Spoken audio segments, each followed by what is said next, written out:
Testing, testing. Let's see, I can probably bring up the audio a little higher here. You'll be here, Charlie Brown. You'll see. Oh, no. Yeah, I'm kind of late. A little bit late. A little bit too late. Bringing down the pre-stream music. Bringing up the in-game audio. See, to about there maybe, but let me know if that's too high, too low, whatever the case might be.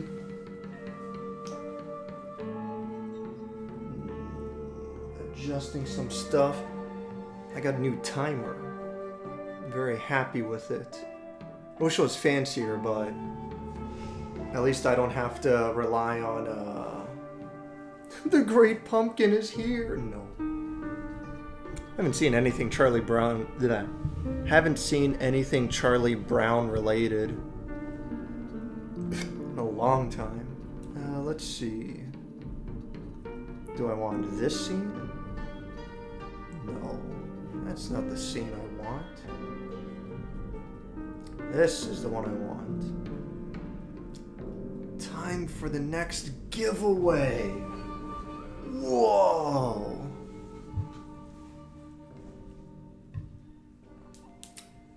Oh, it's a little high. The in-game audio, I assume. Can tone it down to maybe around here. I like peanuts. I don't know. I feel like it's been around for so long. It's kind of just is what it is. I don't know anyone who's actually a fan of Charlie Brown. I mean, it's fine.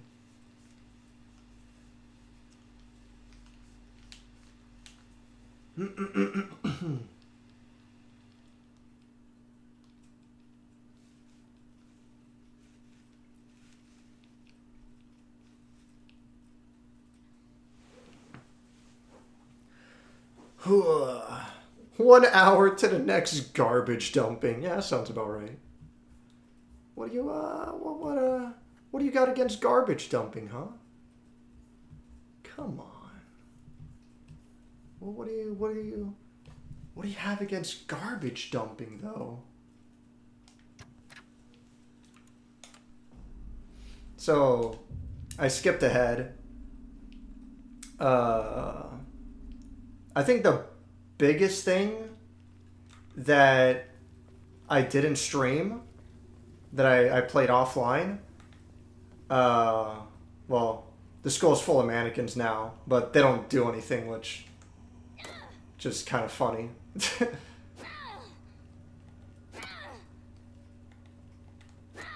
This doesn't take up my durability. So that's good to know. Something I find interesting, when you use the baseball bat too much, it splinters, and Hinako stops using it as a club, and she starts using it to stab people. It's a neat little detail.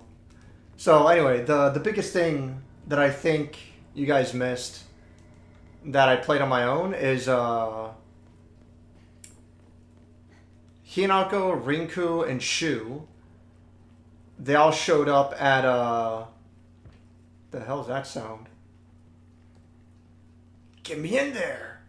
They all showed up at the middle school, and Rinku's acting like a little bitch.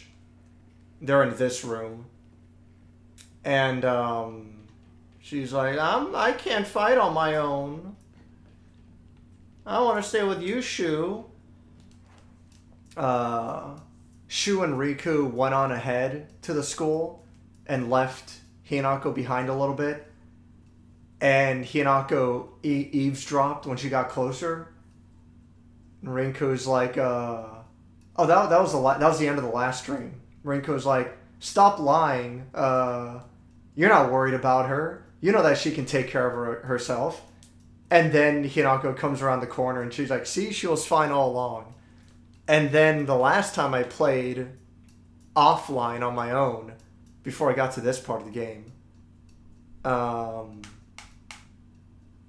Rinko was like, shoo, we need to stop waiting for Hinako. It's time you accepted reality. Hinako's already dead. Like, we need to worry about ourselves. And then Hinako, like, comes around the corner.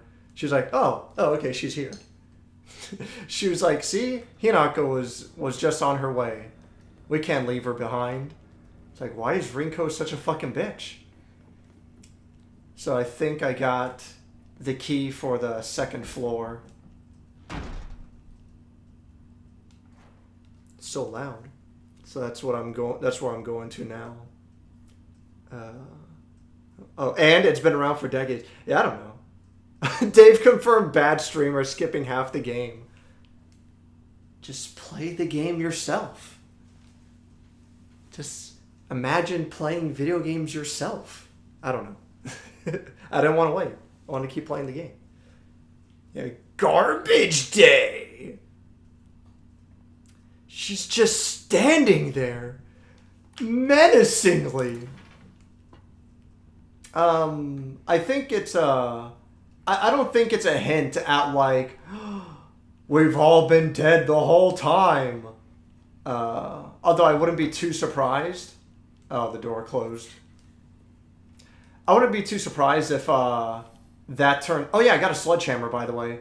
It's so fucking cool when you manage to do an interrupt attack with a sledgehammer. But I'm gonna save it if I can. But anyway, what was I gonna say? Although the sledgehammer is really short range. She should just disappear. I hope someone kills her or abducts her. I don't care. Just whatever gets Hinako out of my life once and for all. What a fucking champ. Is this Rinko's handwriting? What a grand... What a great friend. Yeah, in this character section, it's like, although we've been best friends... although we're the best of friends now, we've had 2 or 3 huge fights in the past that ended with us not speaking to each other for weeks and weeks. I'm sure we'll end up fighting again in the future, but even if we do, I know we'll be able to make up again. Rinko is always asking whether Shu and I are an item. I tell her every time that we're not, but she never seems to buy it. I heard a rumor that Rinko was gossiping about me behind my back. I suppose love can tear apart even the closest of friends. I don't know what to do. Fuck it. Cut her out of your life. Rinko's fucking worthless. She's a dumb fucking bitch. Oh, it's a desk. Shu sat here, still the best partner, right? Yeah, what was I gonna say? Oh yeah, the sledgehammer's cool. I need to know how many toolkits. Oh, I have 6? Yeah, I'm fine. Oops. No. Let's cancel. I'm in a good spot for toolkits. Oh, right. Huh? Tai... What? Damn, bro. Just cut her out, literally. No, I remember what I was getting at. So, like, she says something like, oh, I'm sure Hinako's dead already. I doubt that's a hint at, like, we were dead all along. But I wouldn't be surprised if that's what ends up happening. But I doubt that's the intention of that dialogue. I think it's just Japanese wording and mannerisms. You know, like, we should just leave her behind. She's not worth waiting for. She's probably dead already, you know. Just talking about death really fucking casually. Which maybe I'm wrong, but I kind of feel like that's a thing in Japanese media. But I could be wrong. Huh? Hinako isn't coming. I'm sorry for lying to you, but I thought that I needed to get you alone to find out how you truly feel. Look into your heart and try opening this box with your true feelings. Do you remember that day when just the two of us went to that cafe? We talked about how it felt like we were delinquents since we were supposed to be going to school that day. But you know what? I didn't care what other people thought about us, because as long as I could spend time with you, that was all I needed. Oh.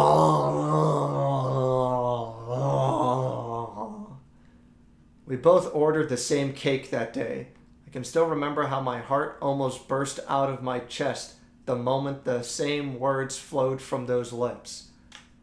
It's like, I want to imagine this cafe only had 2 cakes. So it's a 50-50 chance. The sweet and tart fruit on the cake. The taste still lingers in my... Oh, come on. In my mouth like it was yesterday. Do you still remember the taste too? Huh? Who are you? Do I know you? Give her the... Ome wa mo shinderu. Nani? If I get an A- on this test, it's all over. Sudoku. Oh, man. Oh. Huh? Oh, man, we're real puzzle boys now.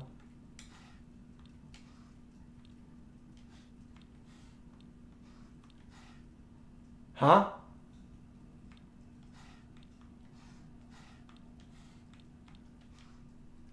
No, that's not it. That wasn't right. Nothing. Oh, wait, there's more? God damn.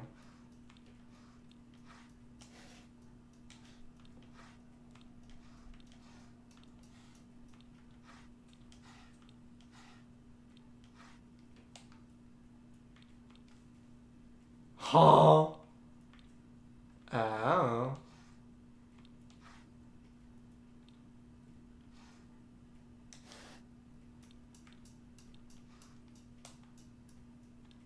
Ah. This is a tough one. I sat here and behind me was Rinko. She used to give me the right answers. Oh. Can't leave this room until I solve the puzzle. Fuck. Okay. This is miserable.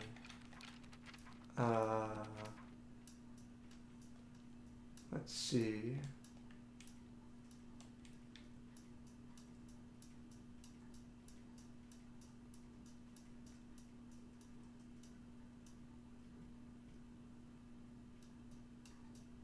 Sweet and tart fruit on the cake.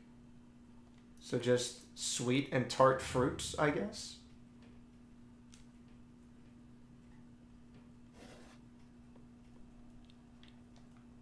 Oops.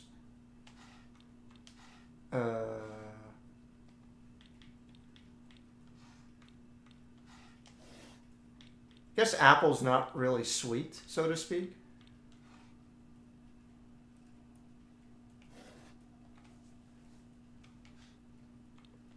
Pineapple's sweet, right? Like, the fuck is that supposed to be? A carrot? I know that's an eggplant. I don't know what I'm supposed to do. I feel like a dumbass. This puzzle sucks. You missed that one. Try another. So you have to figure out what fruit salad they ordered that day. Oh, this is annoying.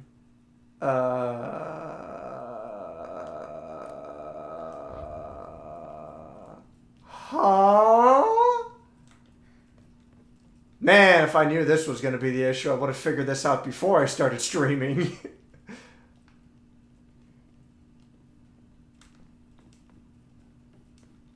Am I fucking stupid?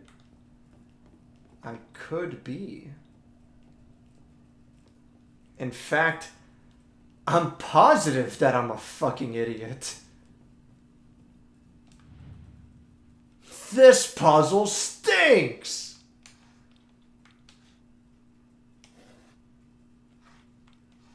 Well, through process of elimination, I ought to get it eventually.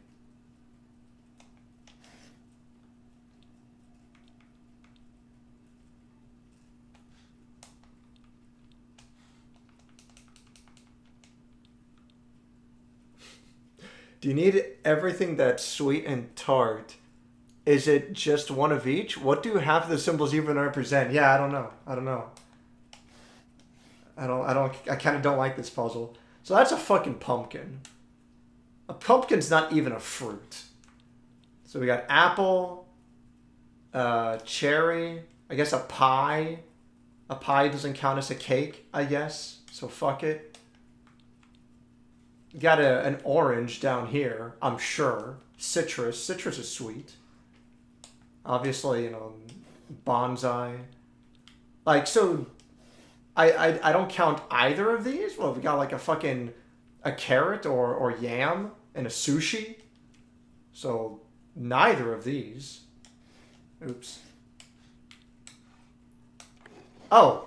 Hey, I'm a genius. I'm so smart. Oh, is one side sweet and one tart? I don't think that was the case now, because I got grapes on this side. So, I don't know what to tell you. Who even makes boxes like this, Rico, you ape? Dave, I'm sorry to tell you this. I think that in the middle, is a daikon radish. That makes more sense. That makes better sense. So you did remember. Well, that makes me feel very special. By the way, are you over Hinako now? I apologize if I sound blunt, but I want to make it clear. That girl is dead. I know you're going through a rough time right now, and you must be in so much pain. But you know, I can be there for you. Would you rather go through it yourself still?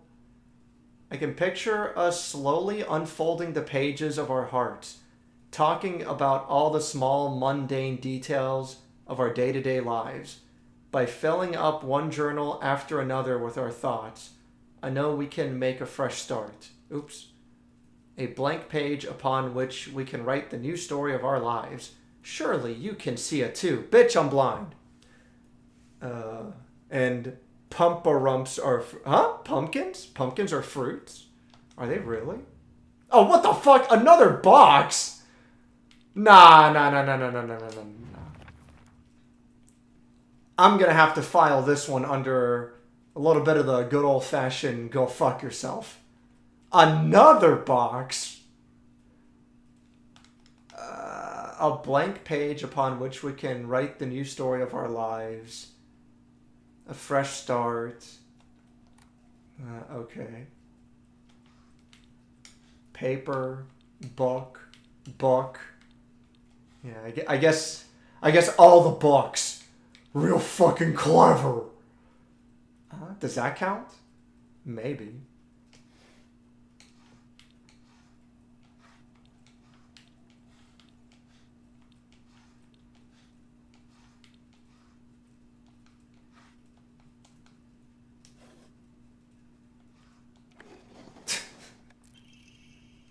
Good puzzle.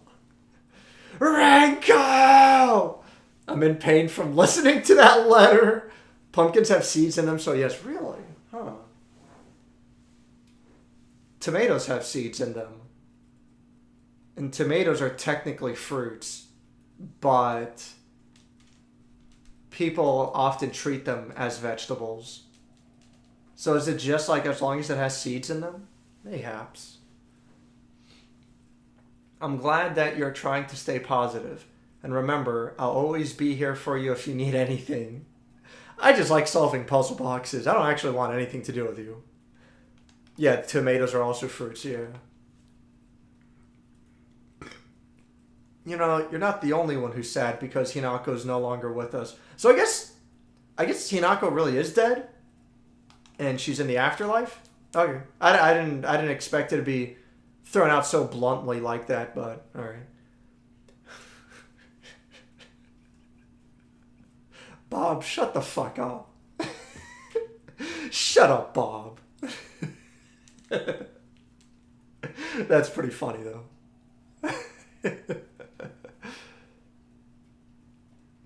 Huh? If the two of us could huddle together, we could soothe this pain that bites like the cold of winter. Okay. And then surely spring will arrive. welcoming us with sakura in full bloom to celebrate our union. Can you picture the beautifully blooming sakura awaiting us? I get it. Huh? That doesn't count as sakura. Maybe, I don't know. Maybe that's sakura. That's a pie. That's a bonsai. I don't know. Does bonsai count as sakura?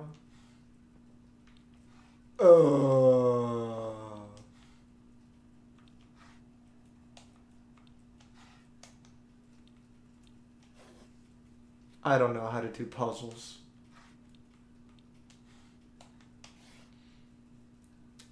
I'm sorry, guys. I'm way too fucking stupid for this. That wasn't right.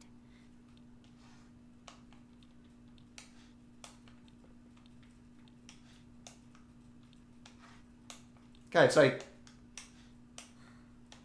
Nothing. moving the cursor, so to speak, for lack of a better explanation, it's so stiff. God damn it. The fuck? Huh?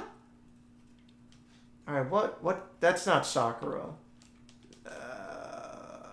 I guess bonsai trees don't count as Sakura.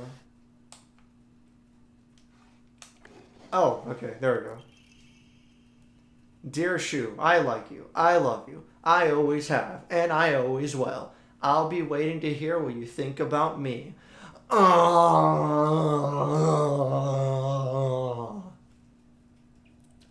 Subtly status tossed. Hinako, shut up, please. Oh, the second floor classroom generic key. Might unlock the classroom door on the second floor. Oh, that's, yeah. Shu hasn't read this letter. Oh, what the? Ill. Hinako, why is there a dead bird? She one of those crazy bitches. Uh-oh. Want to stay with your friends forever? Oh, that's her older sister. Friends don't last forever. Wise words. They betray you eventually. Just as they say you betrayed them.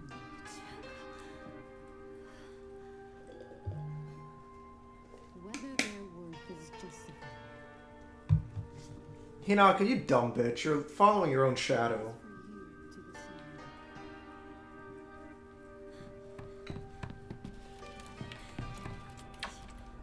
Dishonorable betrayal. Oh. Not the flower world. Oh. Huh? A world that's not a playground like elementary school, but not as mature as high school. Middle school to me was like the stage between a tadpole and a frog. Frog! I guess you could say it's a period of grotesque transformations. Up until elementary school, Shu and I would have water fights, and we wouldn't mind if our underwear showed. Ew. Once we were entered middle school, that's not good English grammar. Once we were entered middle school, though, while we might not have paid any mind to things like that, others around us did. It just felt like our world changed in a snap. Boys and girls used to think of one another as mortal enemies, always bickering and fighting each other. But now, in a world, it suddenly turned into such a weird dynamic where we have to treat each other in a completely different way.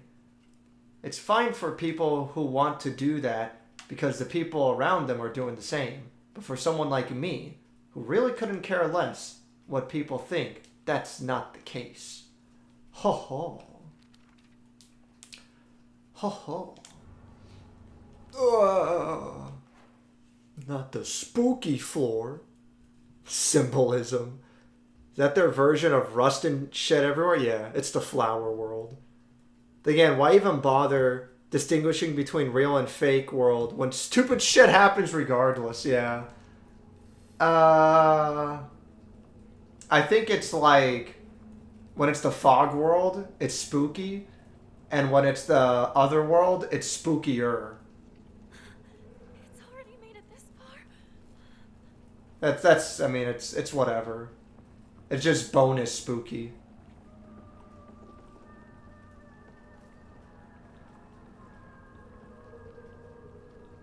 Oh. Nice. Some sort of offering. I think that's worth 200 points. Final exam. 4th place. Asakura Ayumi. Freshman. Class 1. 479 points. That's it? Why are we interested in 4th place specifically? Okay. Let's see. Oh. Is that the classroom I was just in? I guess. No, this is. Yeah. Oh, what the? This wasn't here before.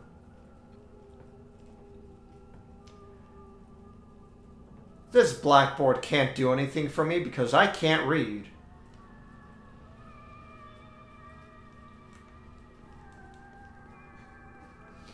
And off I go.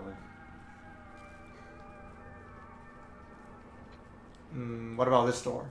No? What about the cubbies? Nothing? Nada. Nothing.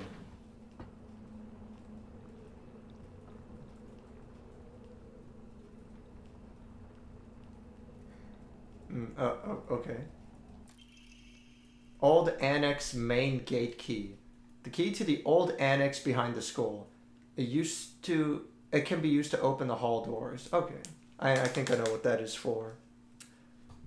Again, I've never played Silent Hill myself, but I figured that in the original games, they actually try to make you think the normal world is actually real, even if it's Silent Hill all the way down. Presumably it says Rinko and Shu. Oh, on the blackboard? Yeah, that is a good guess. Probably right. The other Silent Hill games, I don't know. I think it's hard.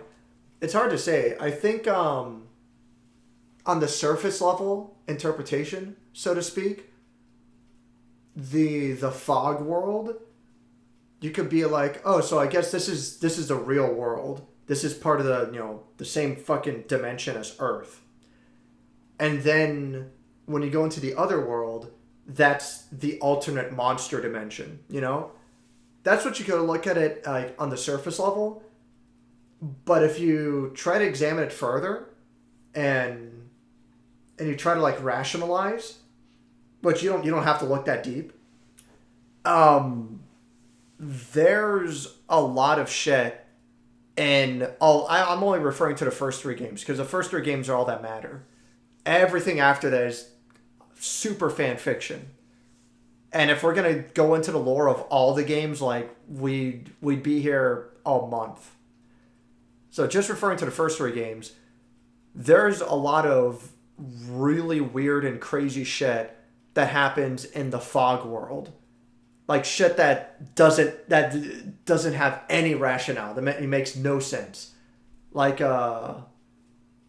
like walking down the street and either the road is completely collapsed and just like the road's just gone. Like the pavement just breaks apart and it just leads down into nothing, And if there was any traffic, it's like, well, that's the end of that. And there's other things that like in Silent Hill 2 and 3 especially, because Silent Hill 3, the first half of the game doesn't even take place in Silent Hill. It takes place in a neighboring town. And then the second half of the game is in Silent Hill.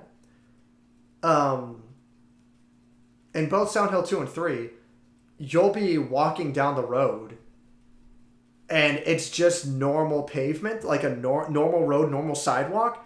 And then there's just a building, like right on the fucking street. And Heather in Silent Hill 3, Heather comments on it. I forget exactly what she said. She's like, oh, I guess the road is blocked. It's like, wait, hold on a second. Like, blocked by what? This shouldn't be here. This doesn't make any sense. And that's not even Silent Hill. Like, that's fucking her town where she lives. And in Silent Hill 1, you play as Harry, and Sybil is a normal human being.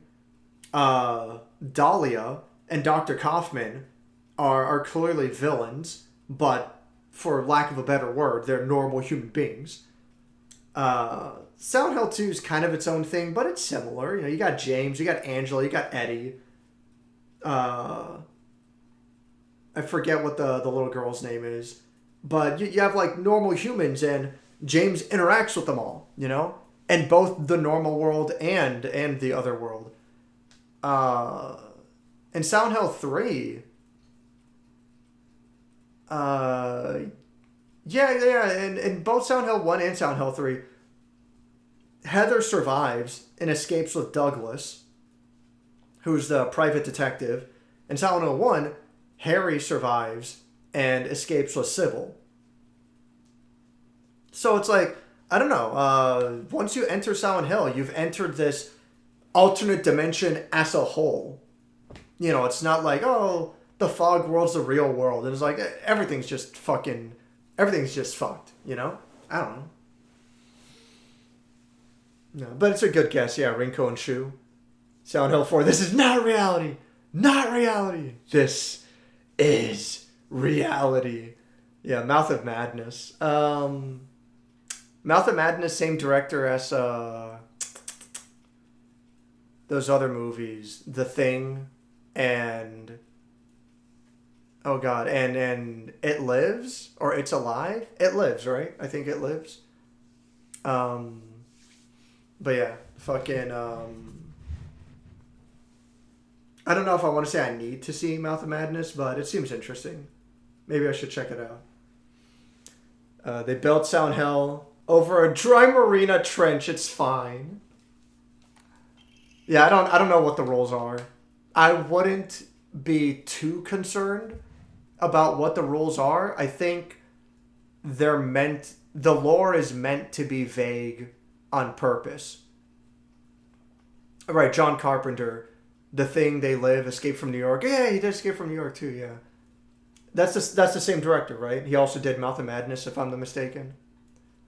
I've seen all of those except Mouth of Madness. But yeah, I wouldn't be too concerned about the Silent Hill lore. As far as like the setting of the town and how it works. Like you get a general idea. One Doom Game Critic obviously has extremely good analysis videos talking all about that shit. He goes on for long ass lectures.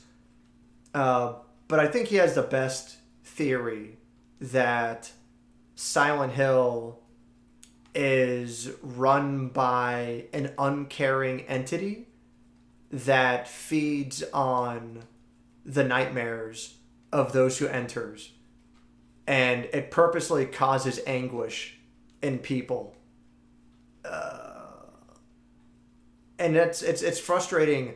That's where half of the games get it wrong. Silent Hill: The Short Message is really bad about it. It's treating Silent Hill as like an eldritch therapist.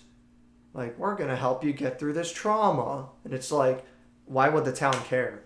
It makes a lot more sense that, I mean, after all, it would explain like all the different endings. But it makes a lot more sense that the town is this uncaring eldritch monster. Like the town itself. And it's creating personal nightmares, which you see especially in Silent Hill 2. And it's hinted at in Silent Hill 3. Particularly the way that Heather and Douglas talk to each other. It's hinted that both of them are seeing somewhat different things. And in Silent Hill 2 especially, like, you walk into other characters' other worlds, which I always found really interesting. But yeah, that's the best explanation, is that, like, the town itself is some sort of sentient, living cosmic creature that's causing personal nightmares. It's feeding on people's trauma. None of this even comes close to being explicitly none of it comes close to even being explicitly explained. But I think Silent Hill 2 has the biggest hints at it in terms of documentation you can find of the town's history in that game. What else was I going to say?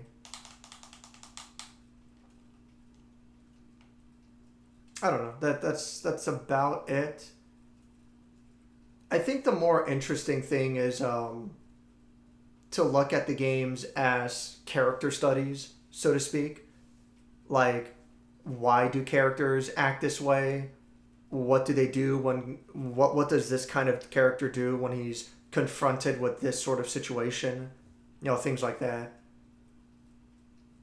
Which is another thing that I find really interesting about Hinako's character, is that in most of the Silent Hill games, obviously all the characters act really scared and they try to run away a lot.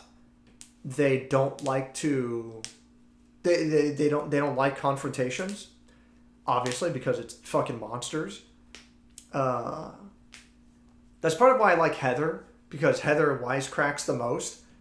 But then Hinako in particular can be really aggressive against the monsters. At the very least, that one scene towards the beginning was fucking wild. I'm like, what the hell? That's not really what I expect. Like, she got so mad. It's crazy. I wish we could get more of that, but they haven't been leaning into that too hard. I always assumed there was a very serious psychological, personal conflict and not external at all. That sounds hilarious. It would be way more interested if that were the upfront premise. Yeah, I don't know.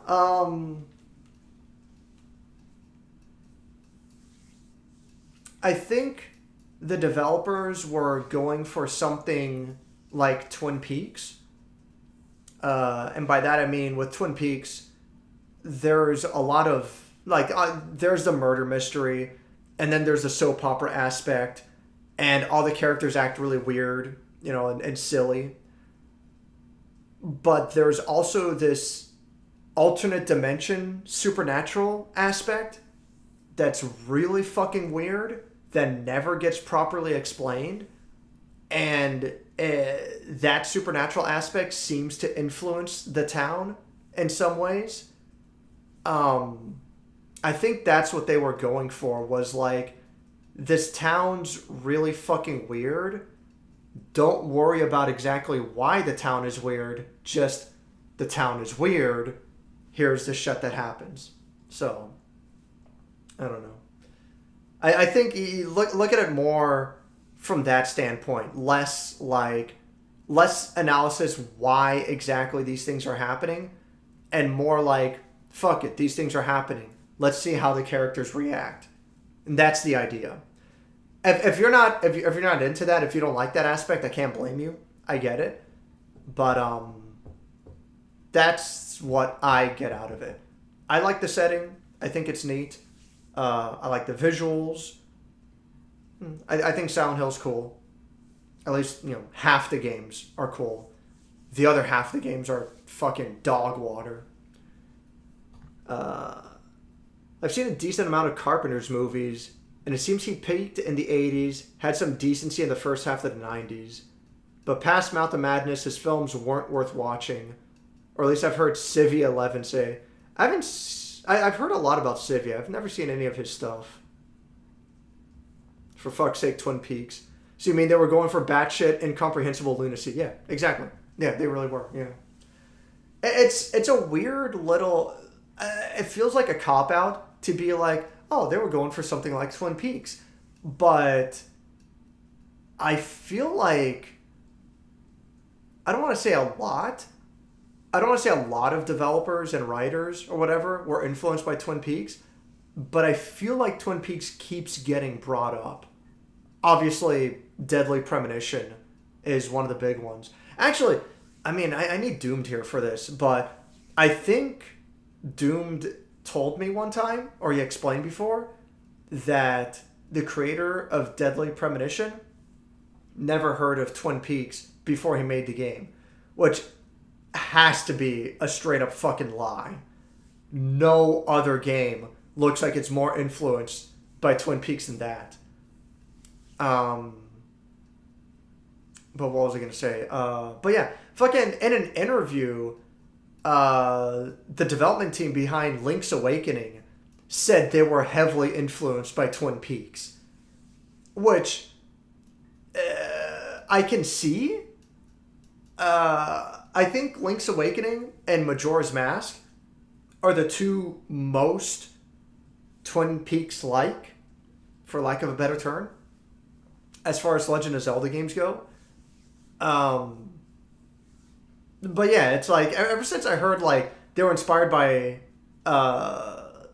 that Link's Awakening was inspired by Twin Peaks, I'm like, man, I guess this show got a lot of reach in Japan. I mean, the last time I was in Japan, which I was just passing through an airport, it was just a connection. But the last time I was in a Japanese airport, they had sections where you could just sit there while you're waiting for your flight, and it's like playing something random on TV. It was fucking playing Columbo on one of the TVs, which I was like, the fuck is this? And Columbo's fucking cool. That just really took me by surprise. I recently watched his The Thing Remastered game review. I don't know what it fixed from the original, since I don't remember your review of that game, but it looks mediocre to me. Mediocre is being nice. It's mediocre. I haven't played the remaster. And I remember hearing some things like, oh, with the remaster, we're going to have the opportunity to fix some things and make it better. I'm like, I don't know by how much. Because the way the game is designed, it's like, oh, who can you trust?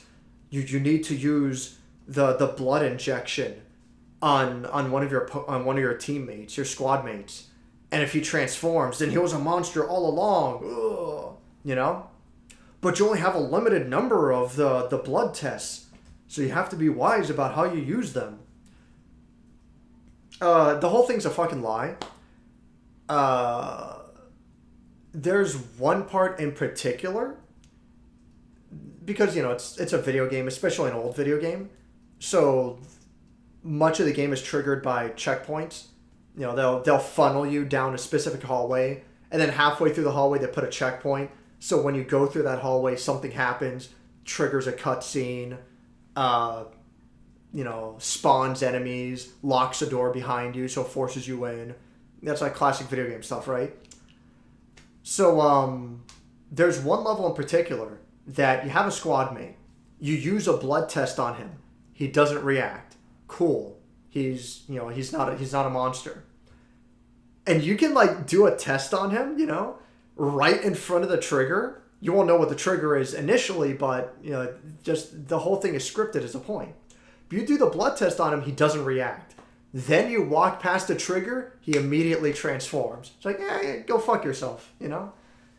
The way the game is designed, it pretends like it's all handled by an advanced AI system that all the characters think for themselves. And yeah, it's pretty good at hiding it for the time period, just like Winback was a good cover shooter for the time period. Winback was a great cover shooter because there weren't any others. That was the only. What the fuck else are you gonna play? Fucking oh god, oh my god, I want to say Elevator Action, but it's not Elevator Action. Fuck, what's that other arcade game? I think it was by Namco. Namco shooting arcade game. It was a side-scrolling arcade game. Not Rolling Thunder, isn't it? I think it's Rolling Thunder. Let me look it up. Yeah, Rolling Thunder. That's the game I was thinking of. Okay, so back to what I was saying. Yeah, Winback was the best cover shooter at the time because the fuck else are you going to play? Rolling Thunder? It's like, you know, So yeah, like the Thing video game, it had really impressive AI for the time, because what the fuck else was there, you know? But yeah, if like you really get into it, it's not difficult to tell. The whole fucking thing is scripted, and it's really bad about it. It's really fucking stupid. The AI is fucking dog shit. So anyway, the developers were like, oh, with the remaster, we have a chance to fix some things and make it better. It's like, to what extent? Because unless you're like really breaking the whole fucking thing apart, you know, you're not changing the game. Like, you have to scrap the whole fucking game and take it apart from square one. So, yeah, that's a long rant. But basically, the Thing is mediocre at best. And at worst, it's fucking obnoxious. That game fucking sucks. I did a whole fucking in-depth review of it.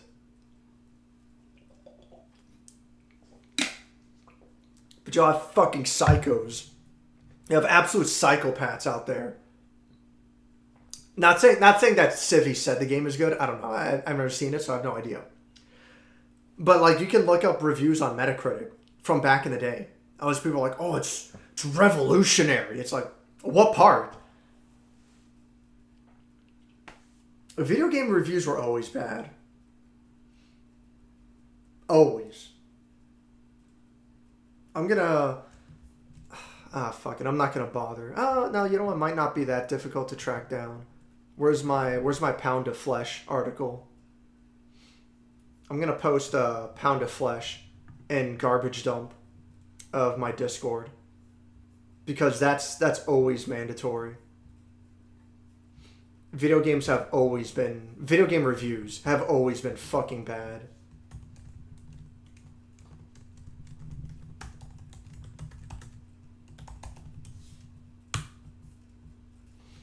Yeah, if you've never read Pound of Flesh, I posted it in my Discord.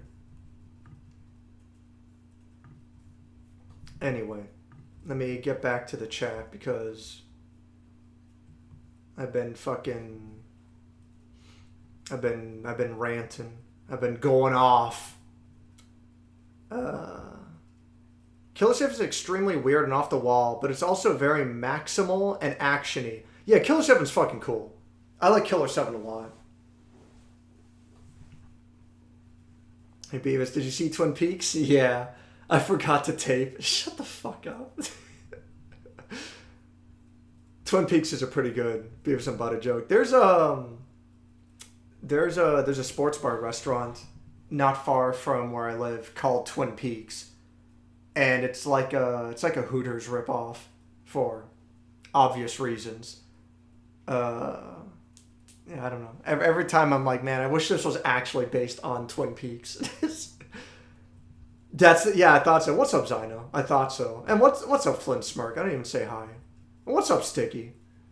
He claims to have never watched Twin Peaks, then proceeded to make Twin Peaks the video games, but with Zach. Yeah, no, fuck that guy. What was that? Sweeney something? Yeah, Deadly Premonition 1 and 2. Like, the most Twin Peaks fucking game. Whatever. Where were the diners in Link's Awakening? I don't know.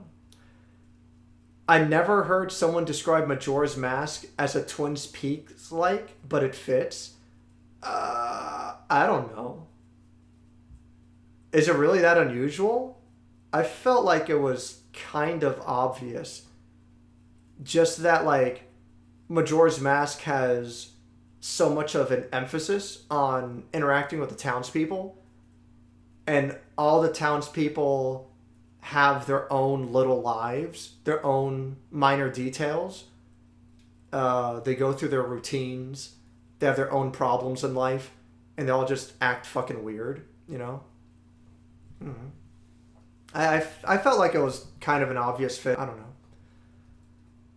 Dave always talking about Winback. Yeah, it's my go-to. Yeah, because, dude, like, Winback is one of the most upsetting games for me, because I distinctly remember when I was a young lad, I must have been, like, I don't know, like, Winback came out in 2001, I think?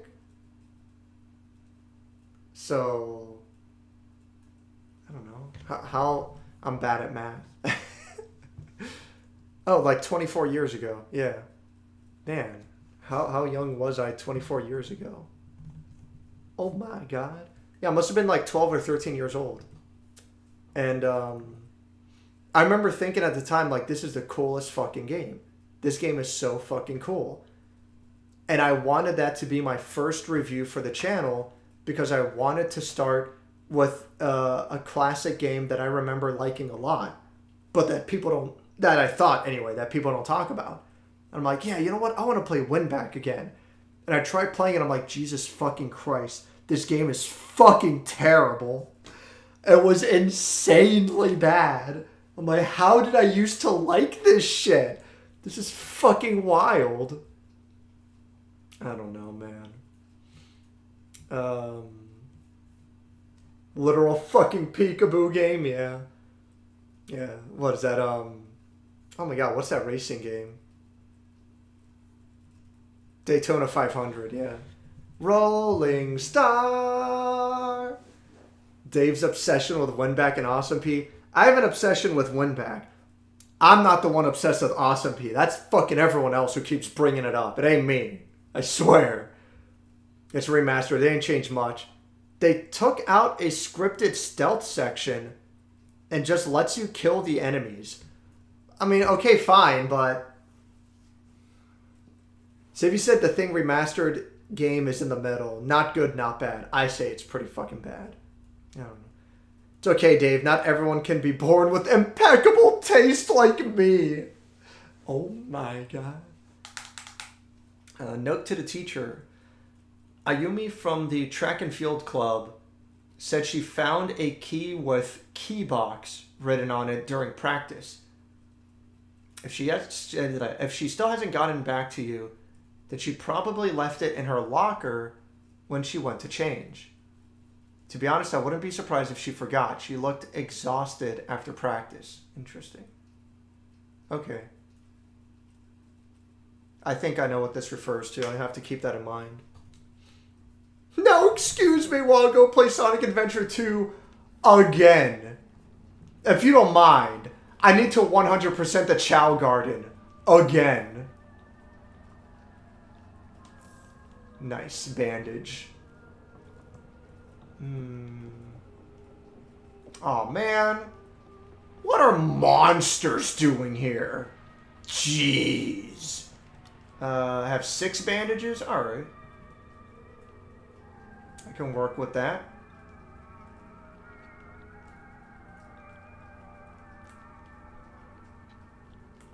Oh. Are these like on the first floor where they don't actually attack me? Oh, hello. You weren't there a second ago, right? I don't know, maybe you were. I'm gonna go in here. It's creepy because in an earlier part of the game, they had these enemies, and if you looked away from them and then looked back, they move closer to you when you aren't moving. And if they get too close, they start attacking you, and then they're a normal enemy that you can attack. Oh, it's one of those things. It's one of those toys that I see in all of my animes. TT is the most disgusting person I've ever met. I wish someone would destroy her locker. If anyone wants to make my wish come true, her locker combination is 377. What a bitch! Oh, listen, ho. Relax, okay? That's enough out of you.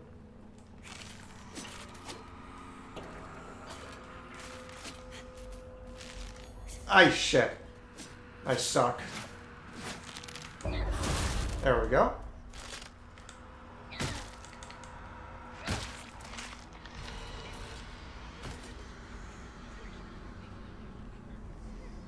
Are we done here? Had enough of your shit. Going to need to find a replacement. Liar, liar, liar, liar, liar, liar. Is that Hinako's name? I assume.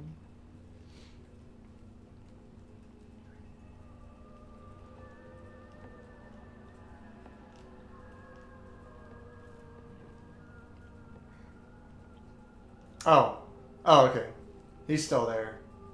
Oh, okay, yeah, they're all still around.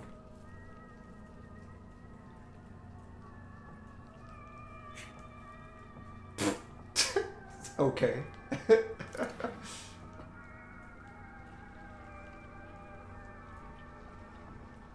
Ew. It's a monster. Even with Night Dive Studios' name in it, the game still looks unappealing to me. Still looks like a mad licensed third-person shooter game. Dude, it's really bad. It fucking sucks. Holy shit. I don't know. Night Dive Studio, they're just you know, doing work. It's fine. They're just doing their jobs. It's good for them that they got a licensed property to work on.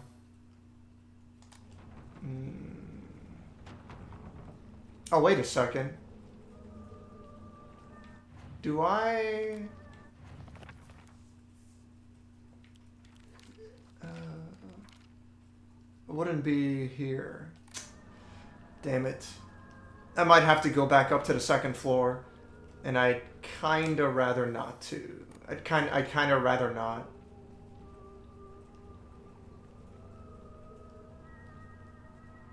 Oh, interesting. I can't go outside anymore. Okay.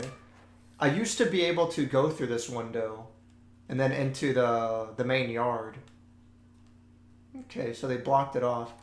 I left an item behind out there, but it's only worth 10 points if I were to donate it at a shrine. And it's the weakest healing item. So it's really not worth it. Oh, I can't go out this way either. Oh, man. It's not this window, but it's another window that way that I need to be able to go through to save my game. If I'm not allowed to save my game anymore for a while, that kind of sucks.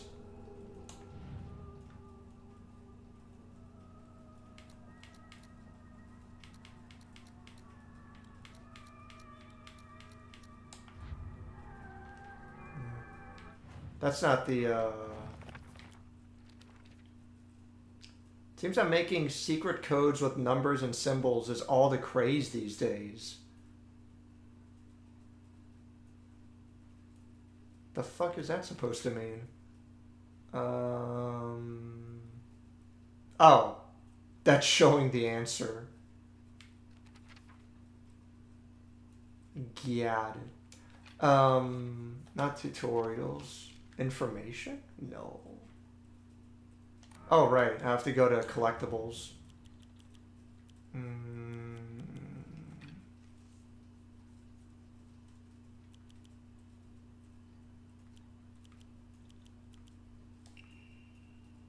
Oh, right. This one.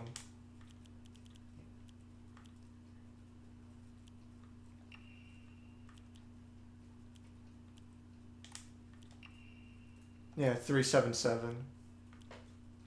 But I don't think that's the right envelope.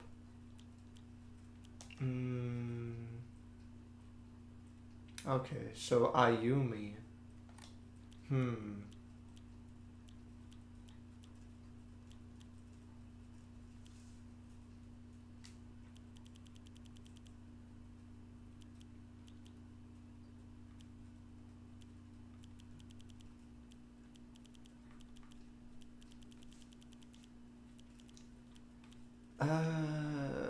Note to teacher, scrap of paper. Yeah, this is whatever. Scrolls, warning, tattered paper, research notes. Yeah, so I don't have it.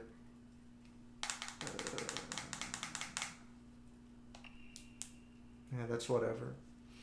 I'm always trying to look for another third-person shooter, but I ain't desperate. Not really similar, but I played The Suffering, found it to be pretty mediocre. The Thing game looks like a worse version of that. Making codes is in the vogue. Ha ha ha ha. I know of The Suffering, but I never played it. It's a horror game where you're a prisoner, right? Trying to escape a fucking Silent Hill style prison kind of shit. But I've never played it myself. Okay. So I guess I'm not supposed to... Who's this guy? Aoi Takeshi? Aoi Takeshi? Trying to think. What are the Japanese numbers? Oh my god, how do you oh, Ichi, Ni, San, Yon, Go, Roku, Shichi, Hachi. Is fucking Kuji 9? I don't remember. And then Ju is 10. Then Juichi, Juni, Jusan. But yeah, I don't know. The fuck is this guy's name? Why does it like go away so fast?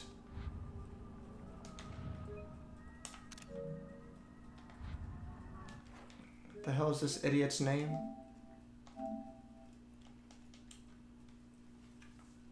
Oh, take a shit. Okay. AoE take a shit. Alright, cool. Anyway. Yeah, I don't think it's in his name or anything.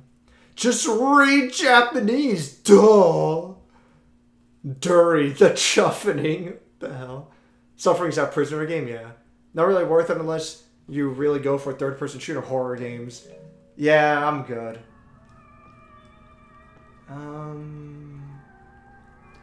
I might play it one day, but I'm not really crazy about it, you know? It's not a high priority at all. Well, I see 2 7s in this room. Is the answer just 777?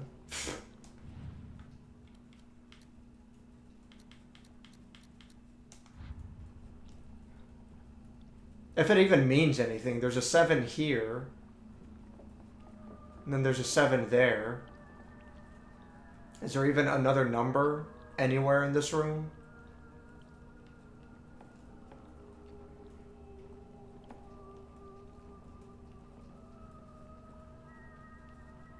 Oh, there's a 7 on the floor. But we've already determined the answer is not 777. So... I guess I'll come back later. So I go up there for the next objective, but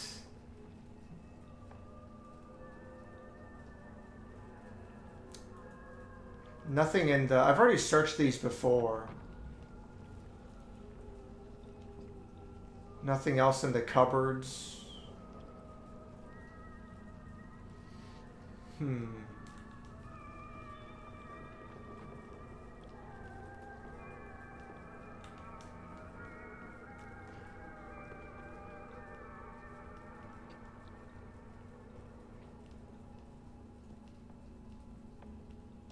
Box won't open.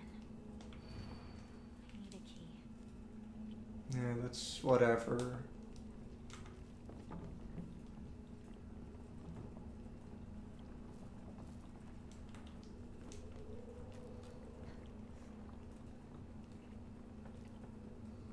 Okay, cool. So I can still go to the save point. That's good. Do you want to check on your buddies, maybe? That you left behind in this room? Well, I guess this part of the school's still fine.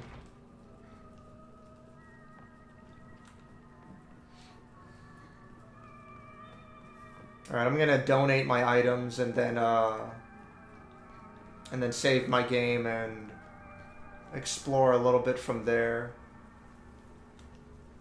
Also, when I was exploring out here, and I got close to this building, which is clearly where I have to go to there next for the next main objective. In the subtitles, it said Vice Principal so and so, and you just hear someone yell, "Attention!" And I'm like, oh boy, a fucking military themed boss fight. Sure, let's fucking go, I guess. Oh, whoops. I need to save. Do I have any Emmas? No. Alright. Is it time to take mushrooms? It's almost time for the game giveaway.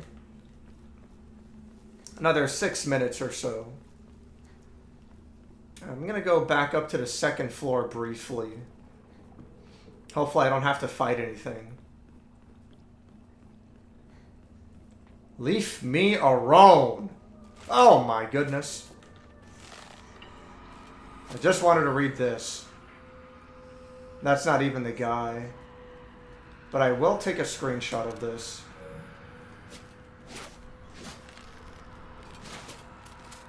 Leave me alone. Can I just outrun them?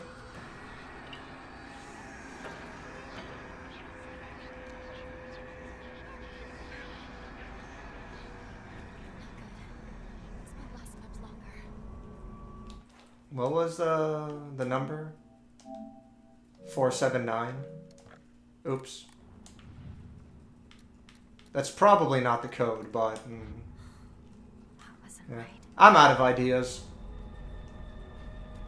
Oh boy! Whoa, whoa, whoa!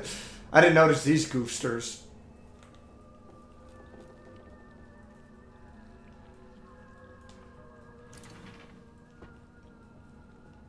I'm surprised there isn't a killer in Dead by Daylight that, like, hangs from the ceiling or some fucking shit.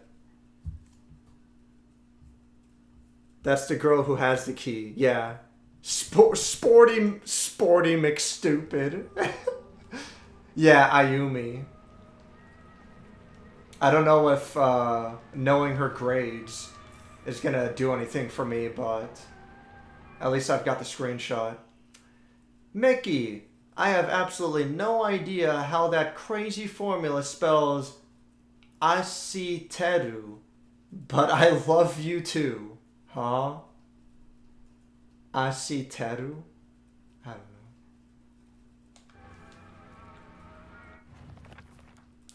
know. Ah!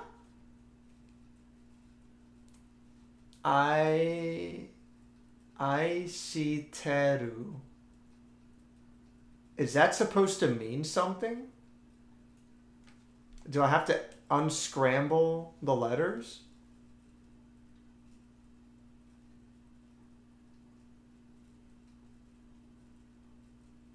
Huh? I'm kind of lost.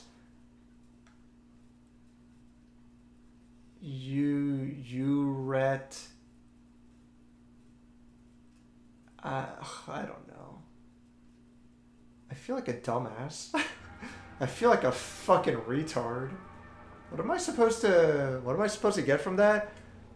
Is it that stupid number pun? Huh? I'm lost. I must be the real stupid one here.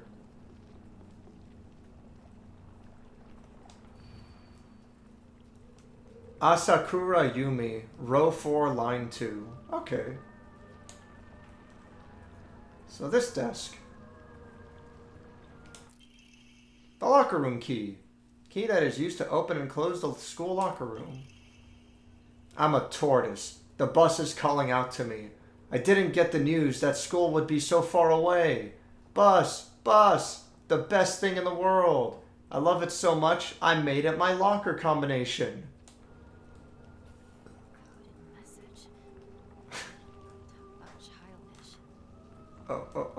Okay.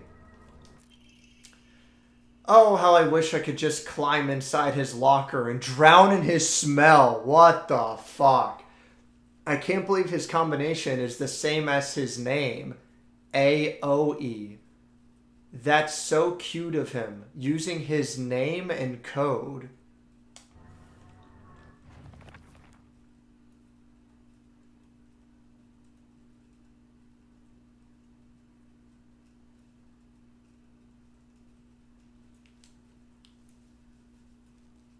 Am I a fucking dumbass?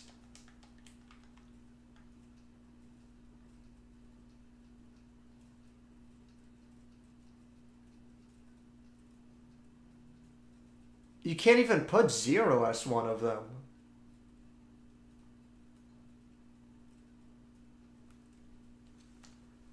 Bus, my favorite 3 numbers. Sniff. God damn it. Should have pre-recorded the stream so you could avoid looking stupid.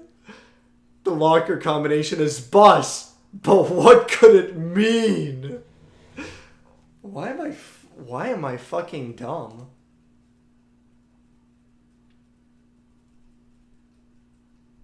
So bus, is that supposed to be 8 something and 5? The fuck is the U supposed to be? A 2? But what the fuck is AOI? You can't even put 0 for one of the numbers. Unless you can, and I'm wrong. Chocolate! Chocolate!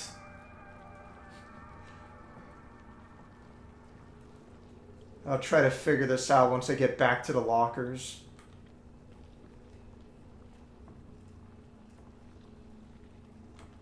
Man, this fucking goofster again.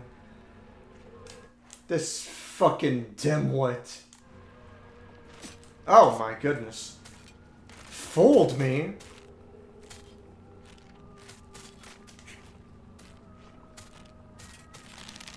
Got him!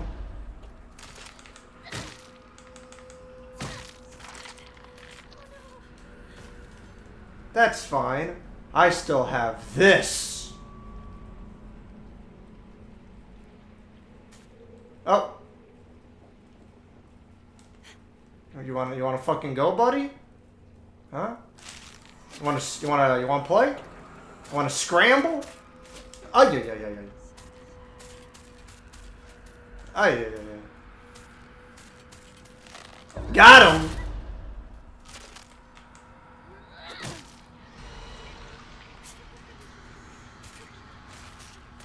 Hey, man. You got me. That's fine. I have a ton of bandages I need to use anyway.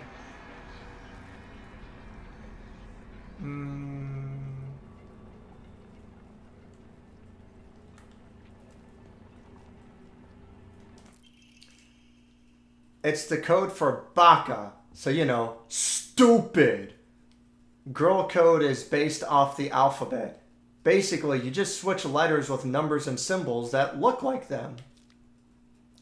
So, Sauto would be... What? Oh, so A is supposed to be 4. Okay, I'm a fucking dumbass. That makes sense. Sauto would be 54 plus 06. That's crazy.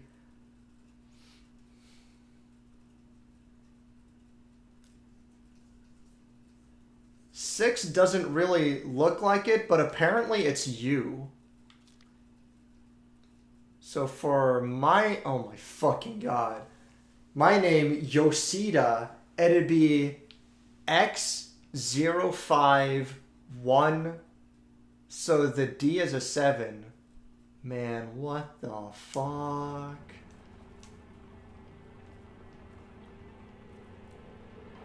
Fucking insane.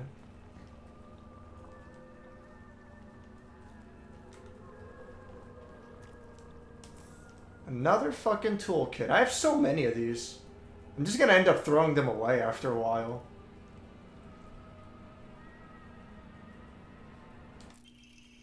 You can read girl code, right, Yoshida? Sato got a note from the girls that had 84 times 4 written on it. Do you know what that means? Whatever. Don't care.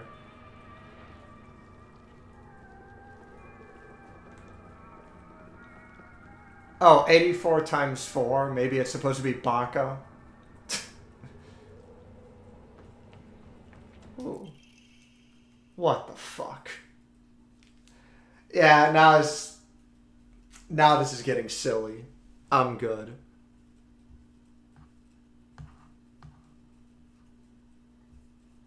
Four because big guy for you.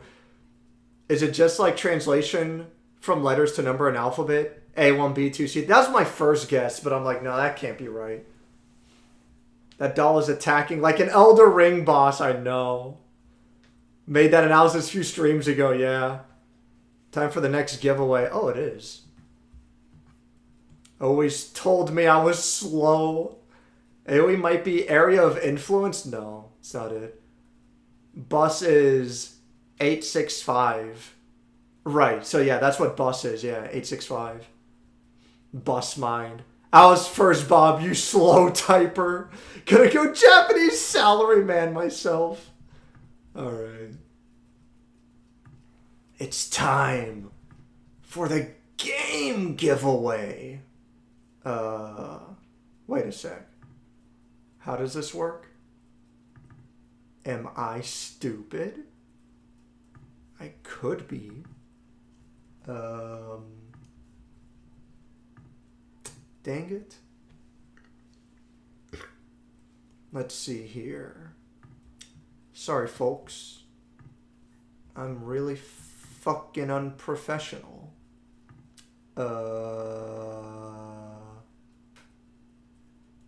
Is it this one? It is!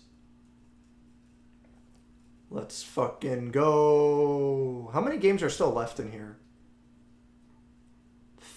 33? Yeah, there were 39, but several have been removed already. Given away, rather. There's 33 games left. Who knows what you could get?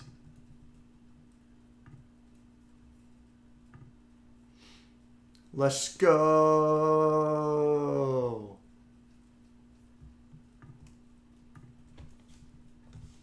Getting my sheet of free games. What is it? Super Magbot. If I'm not mistaken, this one doesn't look too bad, all things considered. But I could be wrong. So get ready. Anyone who wants fucking Super Magbot, I'm gonna post the code in just a moment.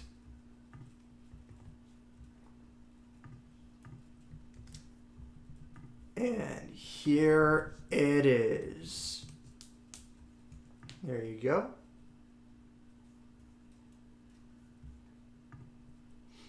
Free games!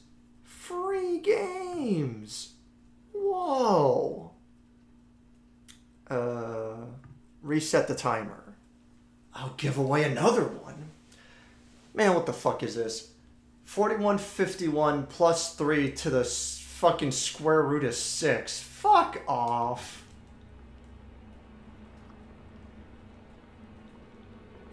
Alright. Oh, do I have this set up? Yes.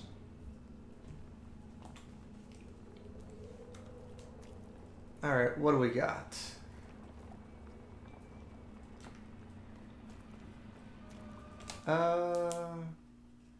That's weird. Why don't I have an arrow for here? Whatever. Precision 2D platformer. No jumping. Oh, jeez. Maybe I spoke too soon on the quality of the game.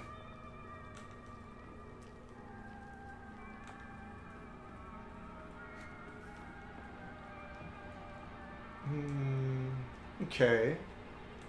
Let's go back here. So...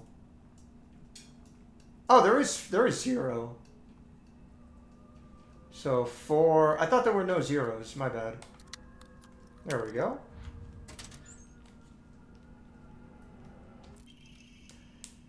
I happened to find out Suga's locker combination. The weird thing is, when you convert it to code, it looks like a cry for help. What am I supposed to do? It's not like I can do anything.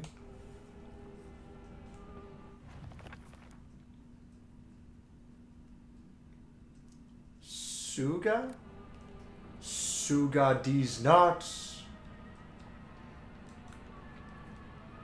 So there's no other lockers I can open here.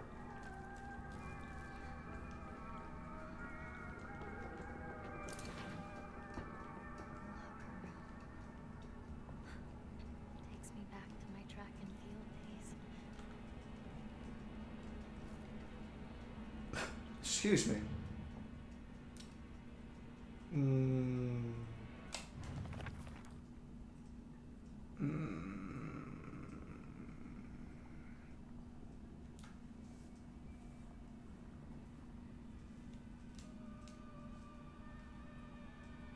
Oh, icy teru.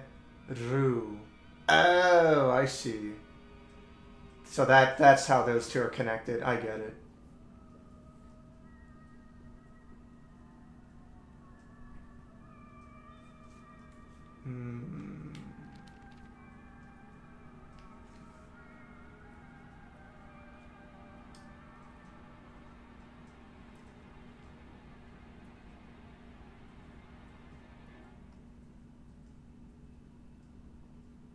So 4 times 4 is... Am I retarded? Is it 16? Bomber 1... Oh, can only redeem wallet codes on the phone app? That doesn't seem right. You should be able to redeem it from the desktop. Really? That sounds odd.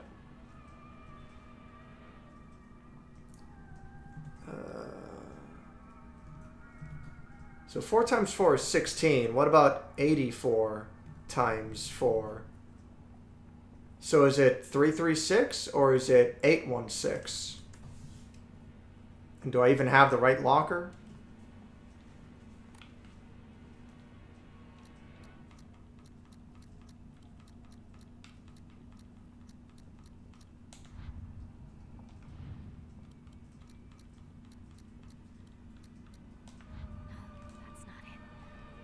Whose fucking locker is this again?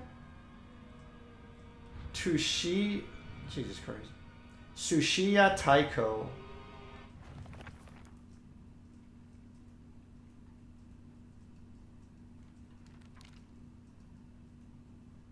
Oh. 377. Right?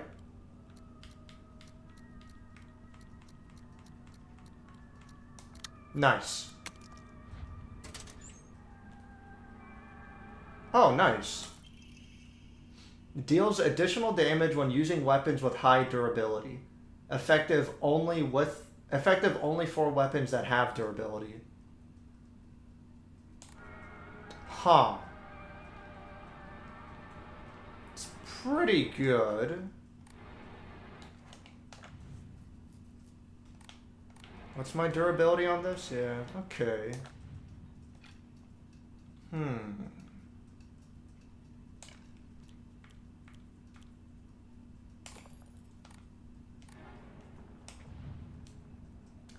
Suga. Sug on these nuts. What the fuck is the G supposed to be? Figure it'd be a 6.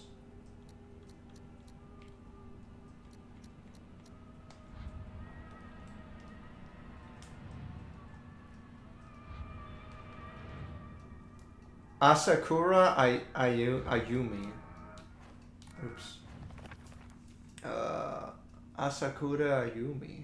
I've been to find out Suga's locker combination. When you convert it to code, it looks like a cry for help. What the fuck is the G? I know that's 5, 6, something, and 4. Is the G supposed to be division?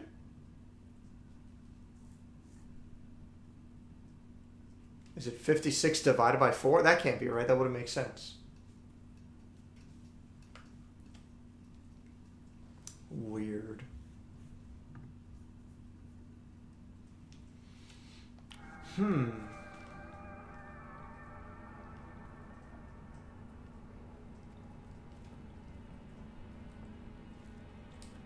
Nice. Crystal Pepsi.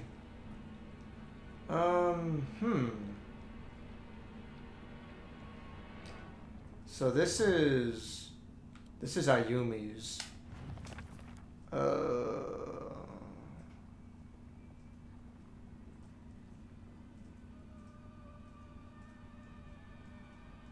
So 865, I think.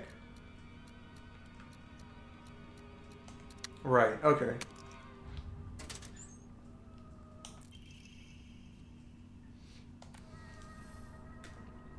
So that leaves me with just Suga.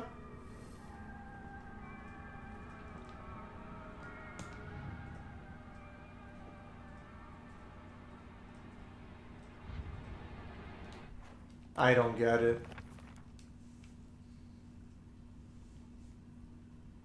I have no fucking clue what the G is supposed to even be.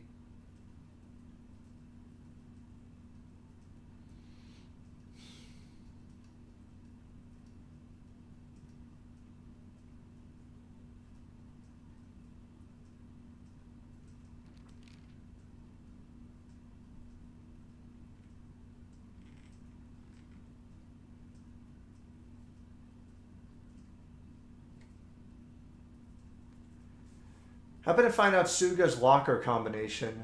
The weird thing is, when you convert it to code, it looks like a cry for help.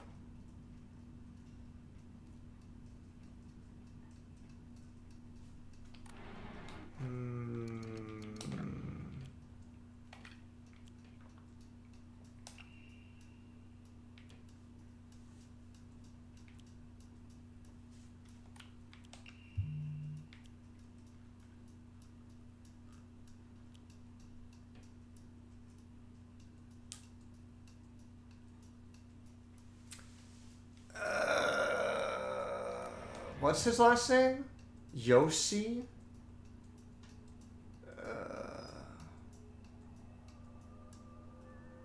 So Y is multiply times 0 SIE. So 513? I don't get it.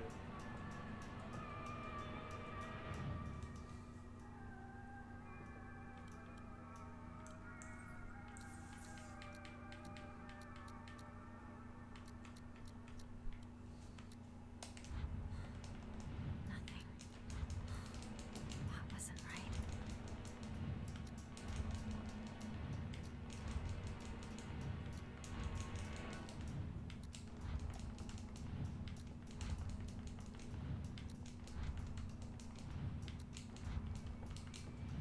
I don't know. G is 9, right? Oh, I'm a retard. That would make sense.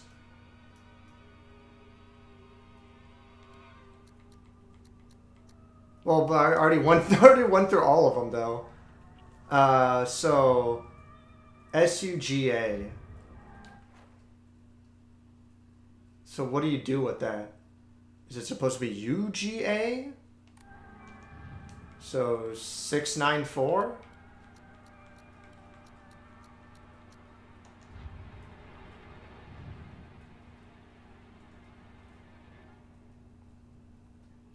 Is it his whole name? So like...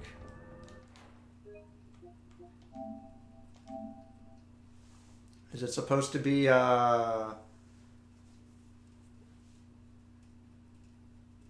you know, SUGA? The Y is multiply. I already know that. So SUGA times 0, that's 0. And then SIE, the E I assume is 3. That would make sense. So then 513. But that doesn't seem to be the case. And he says it's a cry for help. So is it 999? Is it 444? 4 is supposed to be an evil number. In Japanese. Is it some combination of 4s and 9s?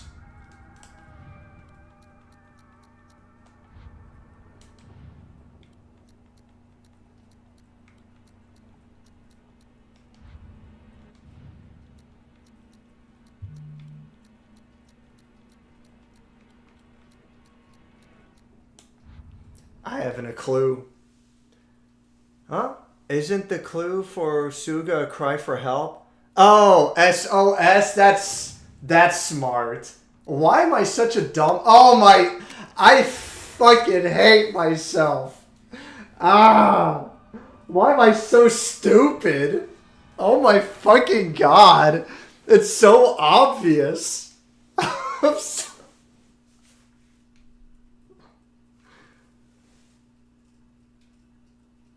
I'm dead. It's it's so gone. So gone these nuts.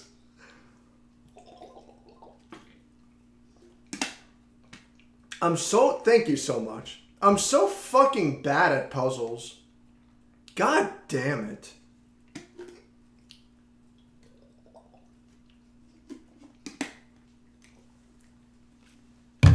Took a bit, didn't it?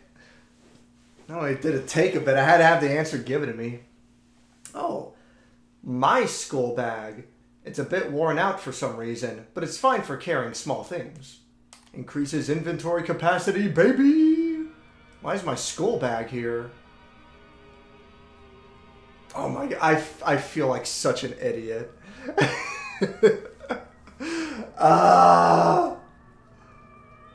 Embarrassing.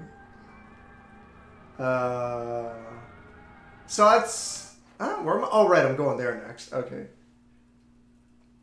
Cool, cool. The Alpha Gamer. Combat difficulty maximum. Puzzle difficulty baby. That's me. Oh. Okay. Seal nerd.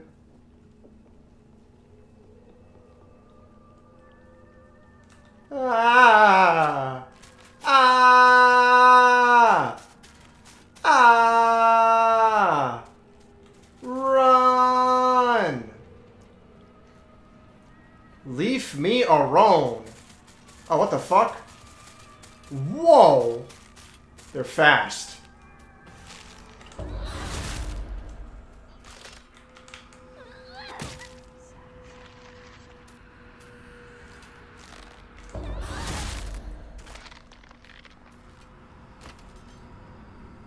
Punk? Shit. Okay. The extra inventory space is really nice.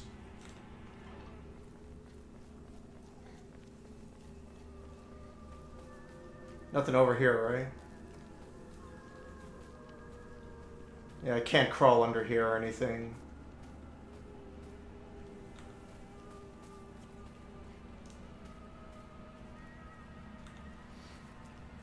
Alright. Oh, I don't think... I keep forgetting to save. Sometimes you gotta think inside the box. Bronze over brains. Now you're talking my language. Listen. I'll do the combos and then bitch over the frame data. I'll leave the puzzle solving. I'll just leave it. I just won't do it. Eh.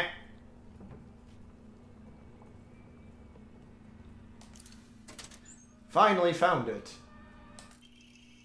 Key to the back mountains. Key that opens the chained gates.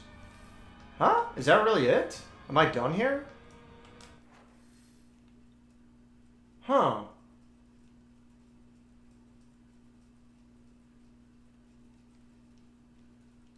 I'm a little surprised. I thought there was going to be, like, something else was going to happen.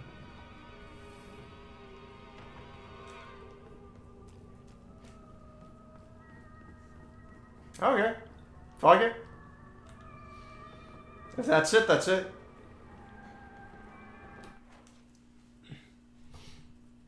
Don't try to figure stuff out. Just kill shit. My type of game.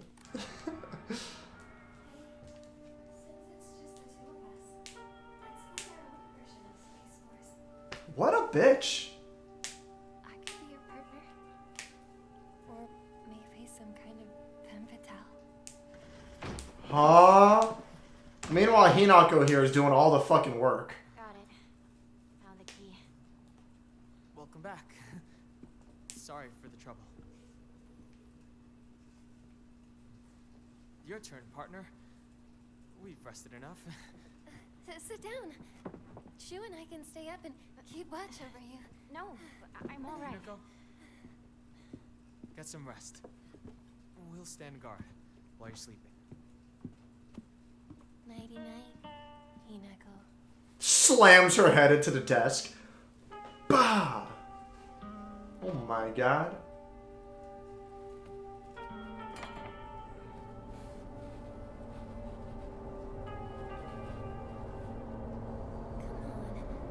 You like that sort of thing, don't you?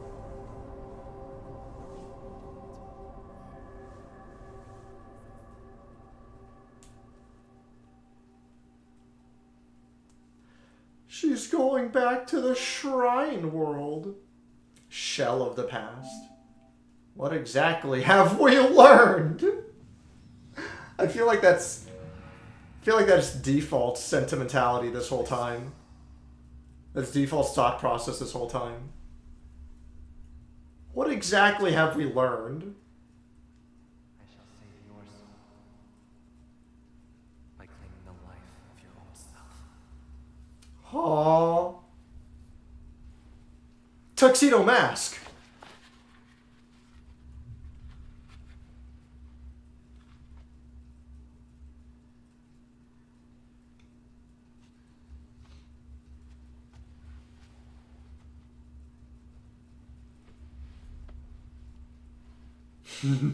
Nothing. Absolutely nothing.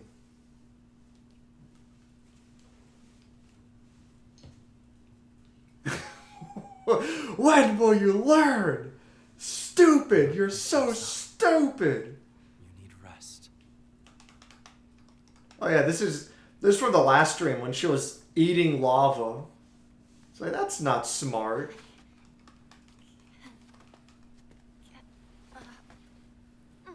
When will you learn that your actions have consequences? Purifying water was perhaps too strong for you. Yeah, it was purifying lava, you fuck. More delicate than I had realized. But you did well to make it this far, Hinako. You were feeding her lava. But Usagi, No. Tuxedo Mask loves Onward we you. go.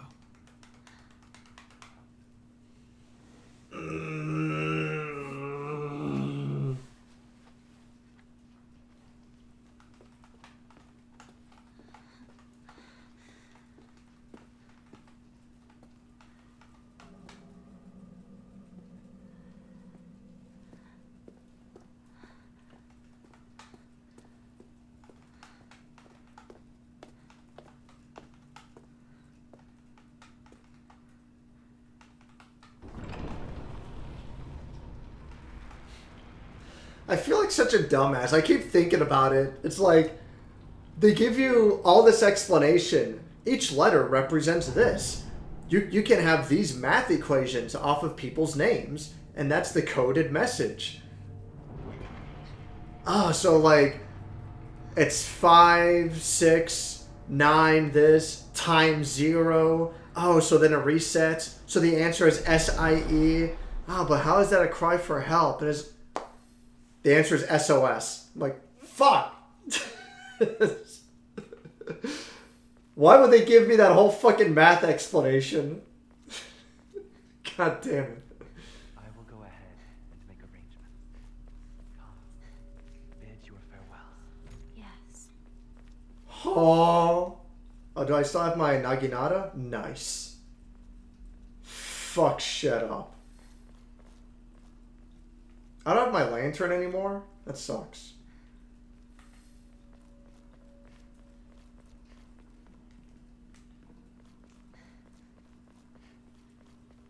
I'm assuming I'm at full health, yeah. And full sanity? Damn. So generous.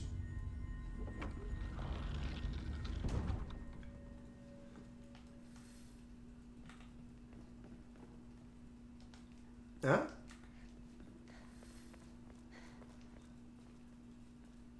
What's like, did I have to choose one door or the other? Fuck it. I guess going left, like, what's the fucking difference? What's it matter?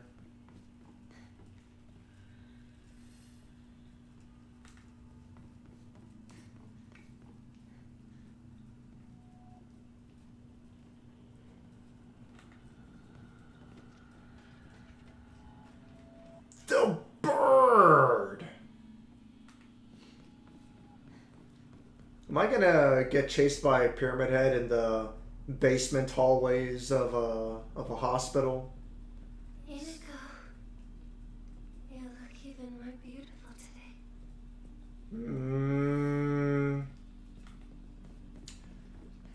Let's not do this shit right now, bitch. Do I put something here? Ah, maybe. Oh, it's a shrine.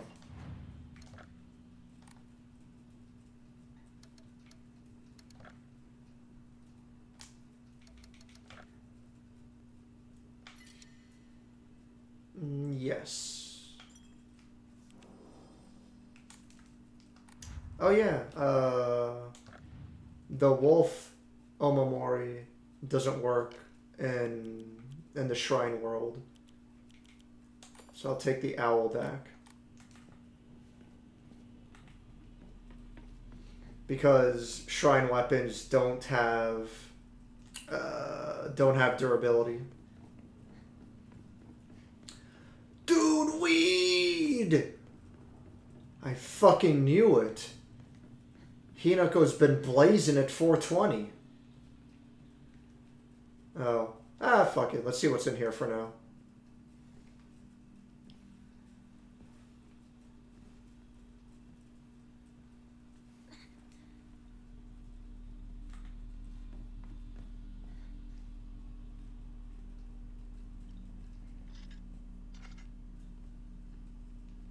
Huh?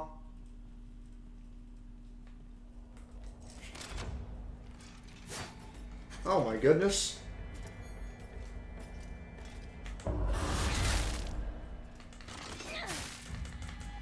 Oh, I'm out of stamina? Shit.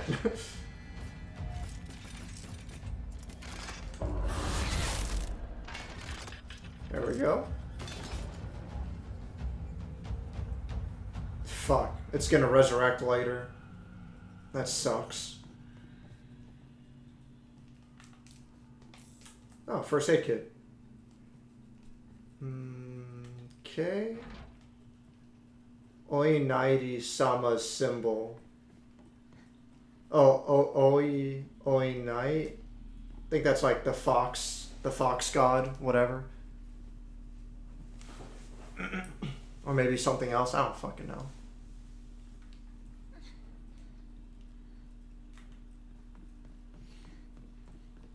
Okay, so what is this all about?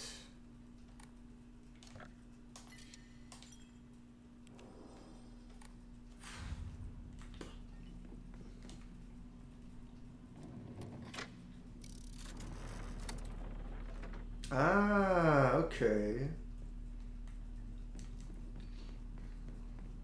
I see. Interesting.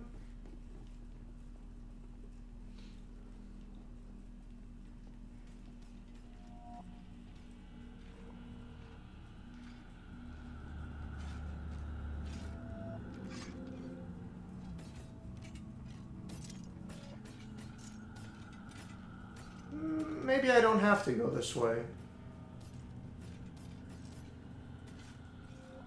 Fuck it. Ah, damn it. I got scared.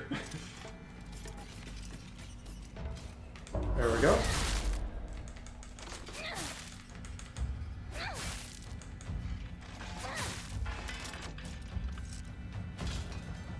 Yeah, so they're gonna revive. That sucks.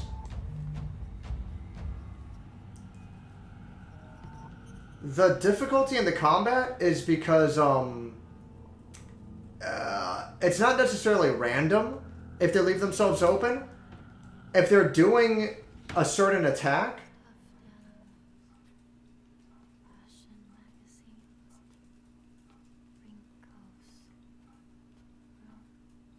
How nice. If they're doing a certain attack, that attack will always leave them open, and you have to react to it. But it's random if they're going to do one of those attacks. And you have a very short window to respond. Either to dodge or... either to dodge or to interrupt. Sorry for writing you a letter out of the blue. I know we could talk. I know we could just talk at school, but when I'm around you, I always end up whoever wrote it stopped here. Hey, I know this is really last minute, but would you mind coming shopping with me on Sunday? I want to know what clothes would look cute on me, from a boy's perspective, that is. What do you think? The letter ends here abruptly. I love you so much. You never leave my thoughts. Rinko. Oh. Why is Rinko so fucking thirsty? Jesus. She needs to relax.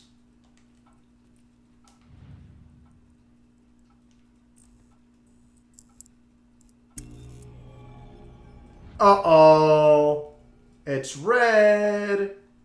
That means spoopy. That's not good. That's bad.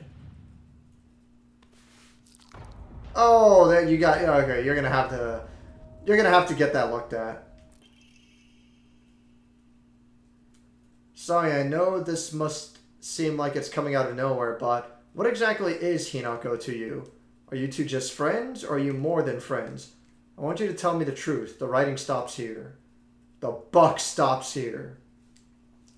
I know this is none of my business, but could you keep your distance from Shu? You know, people tend to get the wrong idea when boys and girls our age spend too much time together. And you don't want to cause any issues for Shu, do you? You should really think more about how you behave. The letter ends here abruptly. You're nothing but a fly. All you do is get in the way, get lost, or at the very least, shut your trap and stop bothering others. And quit buzzing around Shu all the damn time. Looks like the writer was trying to change their handwriting. Oh, this bitch is obsessed. There's drawings of Shu all over. Oh my goodness. What a bitch. Ooh, that's nasty. Oh, pick up. Rightward facing Fox Crest. An emblem found in a strange room. It has some jutting out the bottom that seems like it can be inserted somewhere.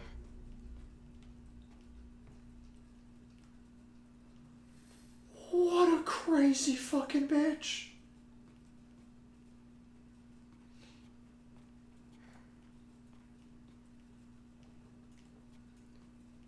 Wow. What's the term? Yandere? It's just like my Japanese animes.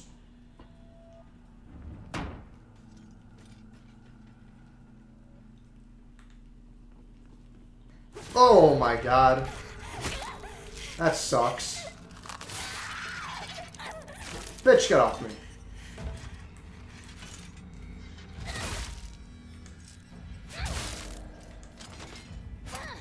Oh, come on. Oh my god, really? I can't dodge.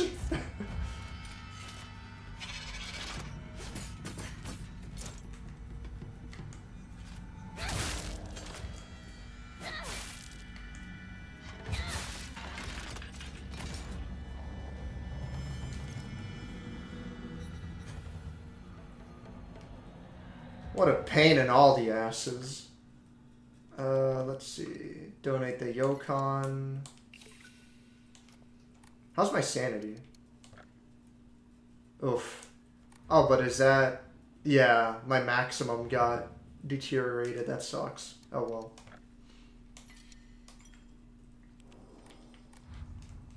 It's fine. I should live. So I insert that into here.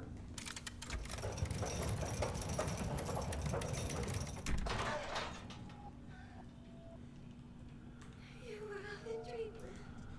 I helped you countless times. What? Am I gonna drop her in the lava? That's hilarious.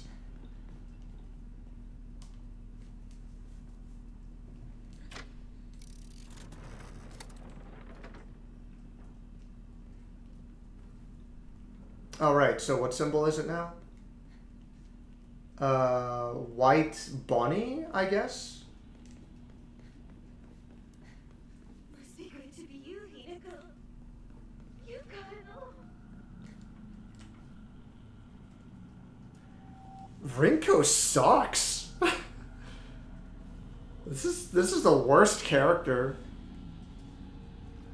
Rinko's got some fucking Eric Sparrow shit going on. Fuck this bitch. Oh my god.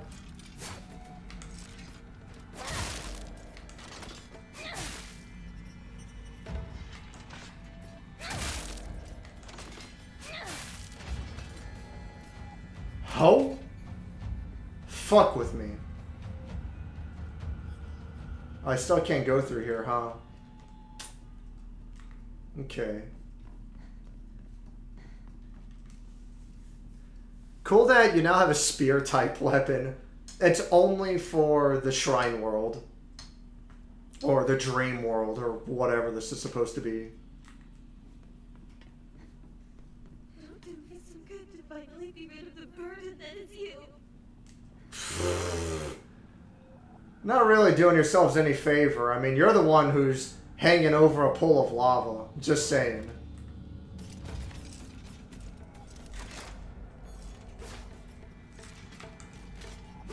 Ah, God damn it.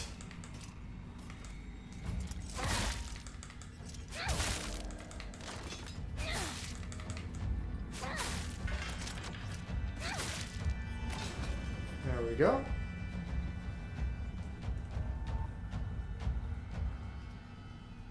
So I can't go that way. The combat in this game is extremely simple, but it's really, really punishing. Like, you fuck up once and the punishment is severe. It's ridiculous. The fuck am I supposed to do? Am I stupid?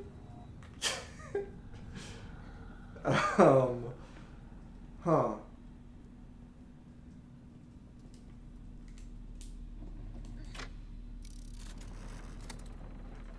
Again to the Weed 420 Blaze It room. But I don't need to go there.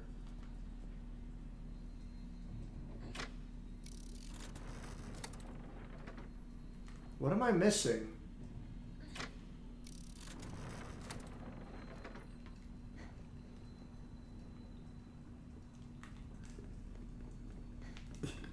Oh, excuse me. Oh, I don't think... I haven't gone this way. I am stupid. I'm gonna reload my save so that,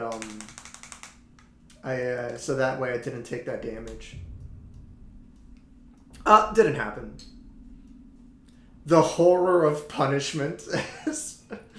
Oh, like, yeah. That kind of thing. The horror type that's like, oh, it'd be scary if you have to reload your save. Did I already? Oh, I have to deposit this. There we go.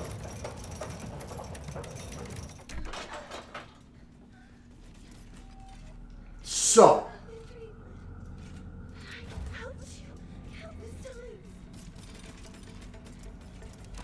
Ay, damn it. I gotta get my stamina up.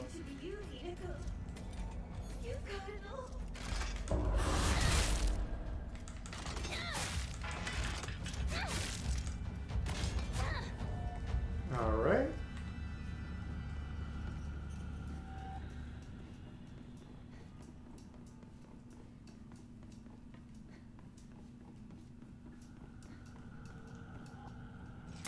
Oh boy. Are you a fucking ass?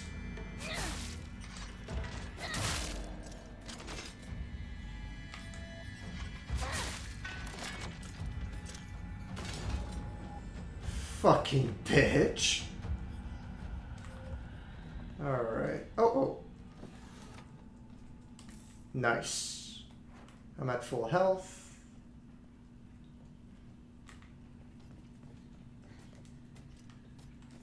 Oh, sushi. Nice. Okay. How are you up and at him again already? Jeez. Yeah, let's go. Hurry up.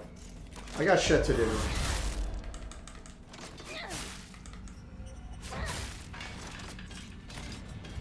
Cool. There's no other items here?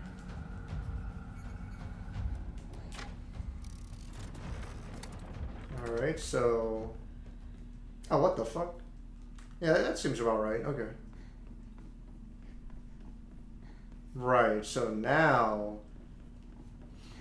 I can go down another path. Yeah, this way.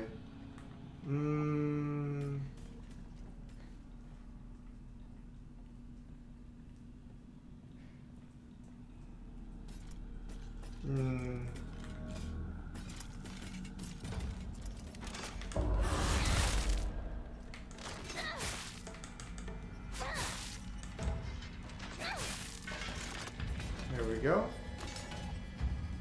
Oh, nice. I know this is the wrong way, but at least I found a really good offering item, so that's cool. Oh. I guess this actually wasn't the wrong way.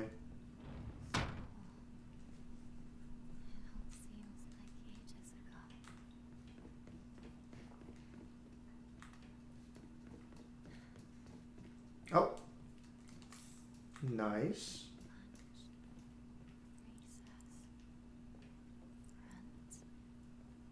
Friends? Nah. No friends to be found here.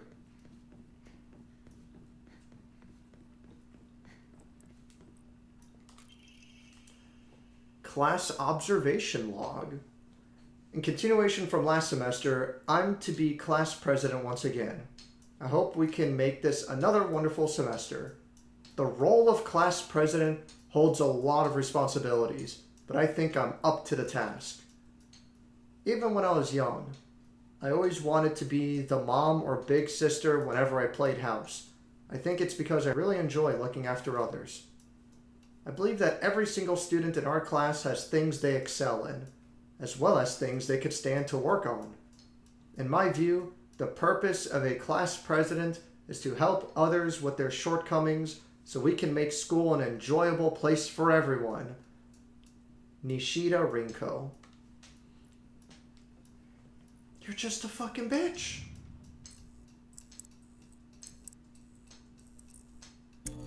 Oh, scary. In continuation from last semester, I'm to be class president once again. I hope we can make this another wonderful semester. The handwriting turns wild and erratic. I love being class president because I get to look after all these lost causes. There's some honesty. Even when I was young, I always enjoyed comparing myself to other inferior kids and basking in my own superiority.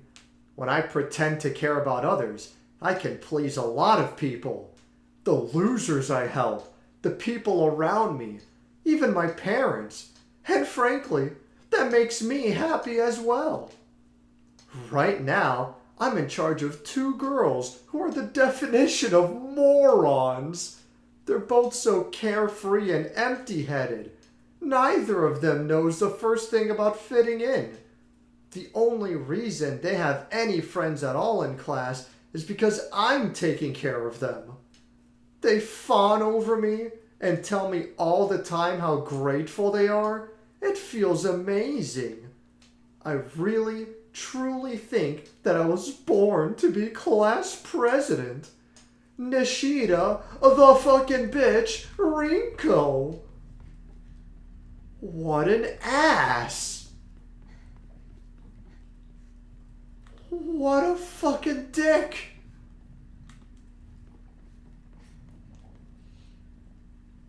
She's so desperate to be the best, and yet she still fails at getting the easiest D in the world. Who's really worthless? Oh my god.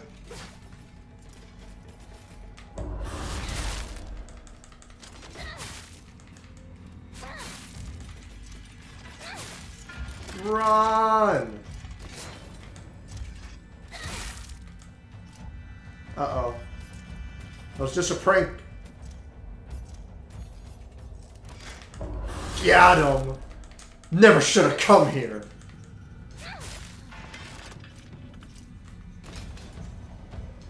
Let's try this again.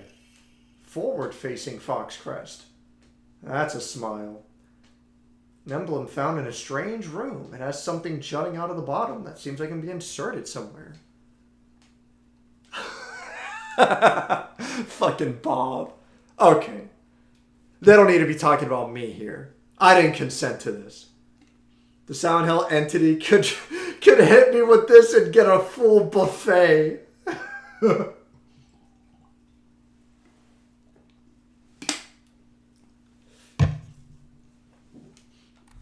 The sound hell entity could hit me with my greatest nightmares, and I'd be like, okay. I live this shit. Whatever.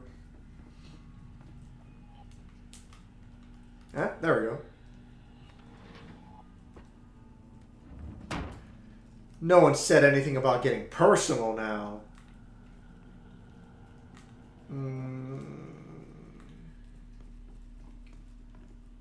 Which way am I going? Hold on. What's over here? Is this back to the lava room? Oh, it is. How does that keep happening? Also, the fuck are you doing here? I thought I took care of you already. Bitch, lay back down.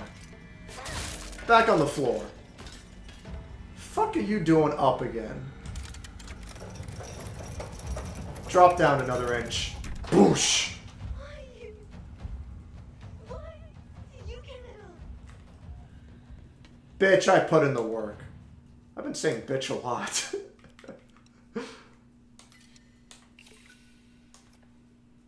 Why do I get it all? Shit. I want out of your world. Sounds like you want in my world.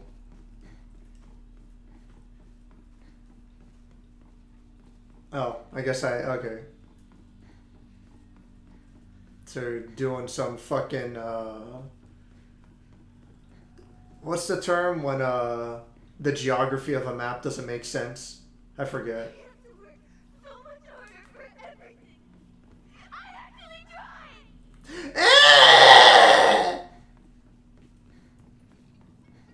Wine, wine, wine. Good lord. Let's proceed through the 420 Blaze It room.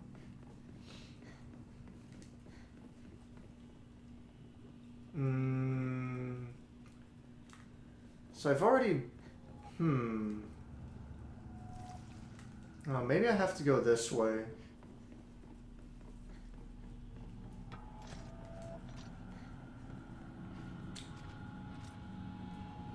Maybe not. Wait. Oh, right, I have to go in here. Okay. Yeah. That sucks. Surprise, motherfucker!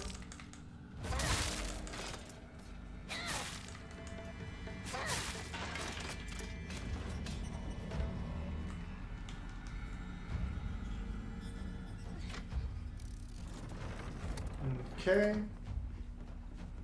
I'm gone. Uh-oh. We can talk about this, alright?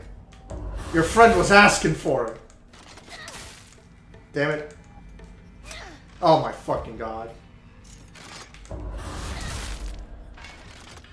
There.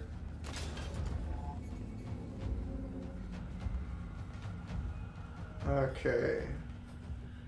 Where to next? Right. I think I went that way already, so now I gotta go this way. Oh, shit! What the fuck?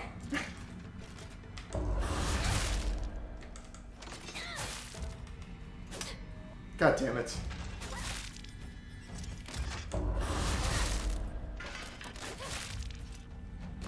There we go.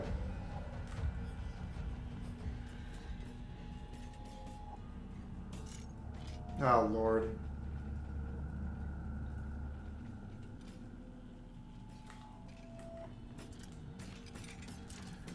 I'm afraid there's an enemy on the intersection there.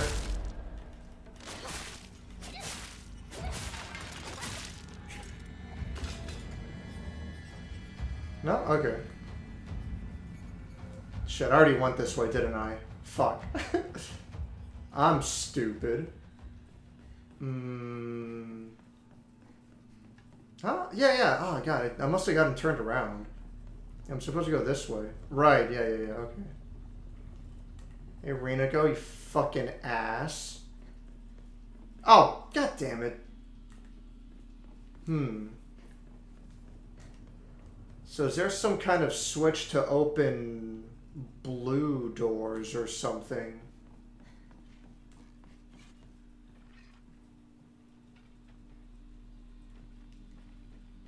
It's like...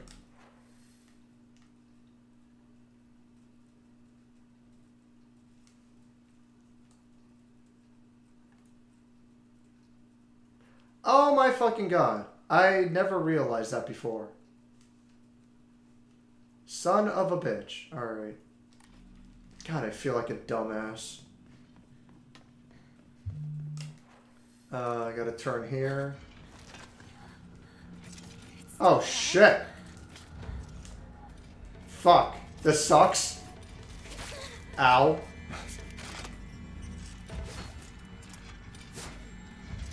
My fucking stamina.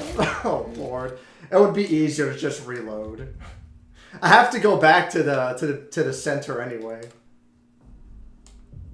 I never realized that there's two switches. Are there two switches? I mean, that's what the map is showing.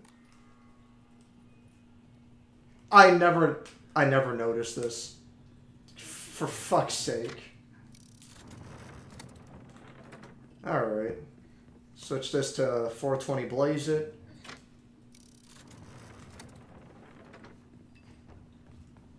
And we're off. Oh! I want out of your world. So I can't go that way anymore then. But I can go that way.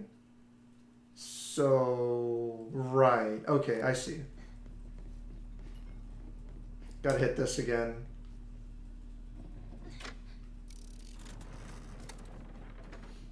Okay. I have to work so much harder for everything. Yeah. Bitch.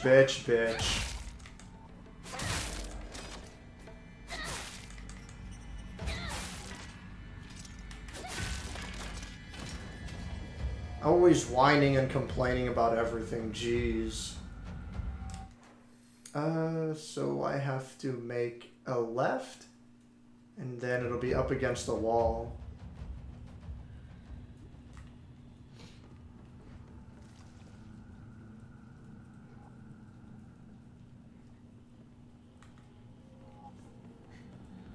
Okay.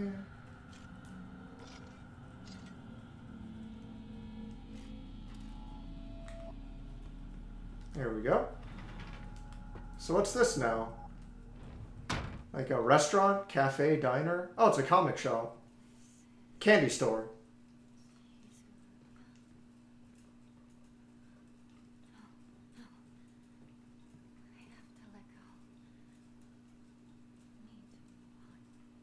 Keep talking to yourself. Letter from Rinko to Hanako. Hanako? Hinako. Hinako. Here, you'll feel better after eating this. Forget what those jerks said today. And don't worry, they'll be getting an earful from me. You just have to be yourself, Hinako. You can't worry about what other people say is normal. That's their normal, not yours. I'll always be looking out for you. From your best friend, Rinko. Oh. Then she later grew up to be a fucking ass. Old-time pinball machine. That's cool. Kudzu tea.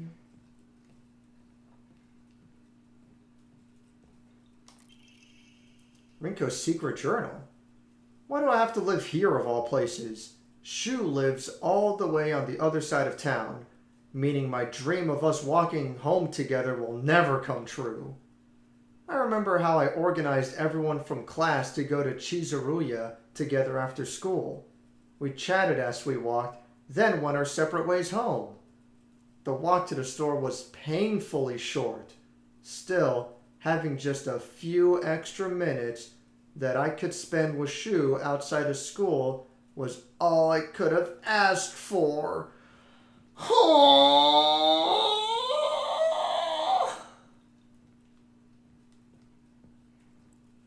Is Rinko the thirstiest character in all of media?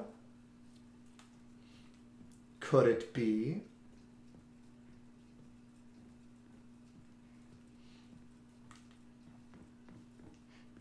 Nothing else to collect? Not the red light! Oh my fucking god. You ass.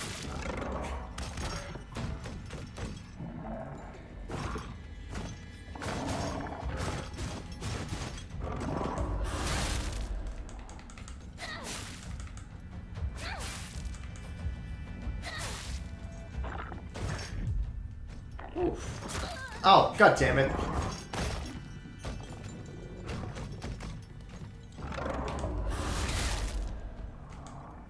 There you go. Thankfully, it seems like that guy does low damage overall. Bandage. Oh. As we get closer to the store, our classmates would peel off one by one as they turned to go home. It was never just me and Shu on our own, but I didn't care. The handwriting here grows erratic and emotional. But of course, there was always a dirty little cockroach crawling all over Shu. I mean, come on! We're all walking home together. How about having a conversation that everyone else can join in on? Don't just go running off to your own little weird Space Wars world together. This Rinko's actually, like, shockingly fucking obnoxious.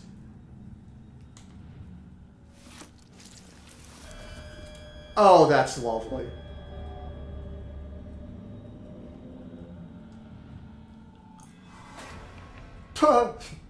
That's actually kind of cool.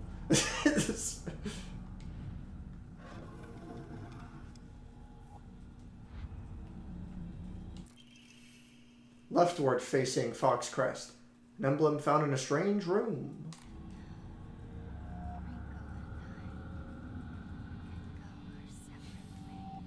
I guess, technically. You can go your separate ways fucking permanently. Give Rinko a fucking lava bath. That's what Rinko always wanted.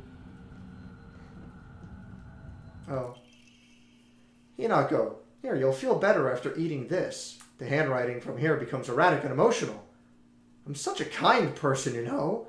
Would someone who isn't kind give little treats with a wonderful message to their sad friend? I am so kind.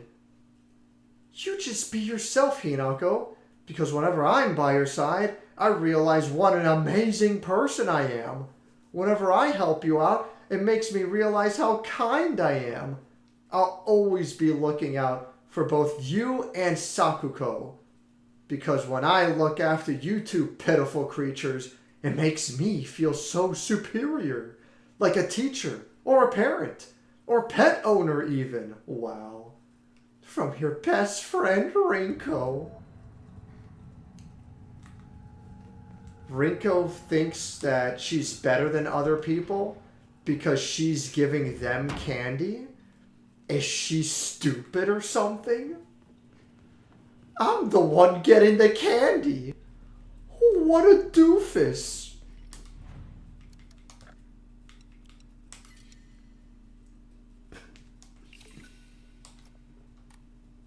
Let's see here.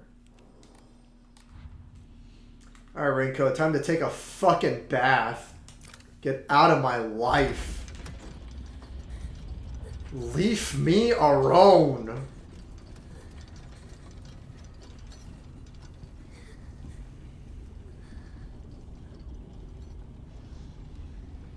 Just for once, Oh. think about how he feels.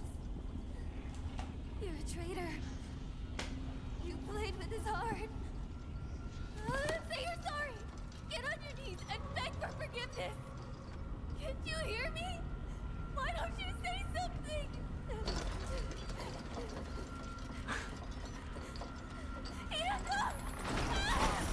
Oh!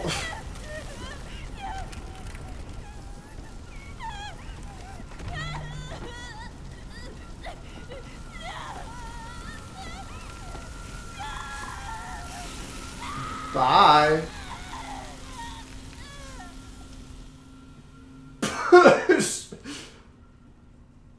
Damn. She's fucking cold for someone in a room with fucking lava. The Tri-Scale Emblem Key. Obtained after bidding farewell to Rinko. Seems to be able to open a door somewhere, and it's much bigger than a normal key.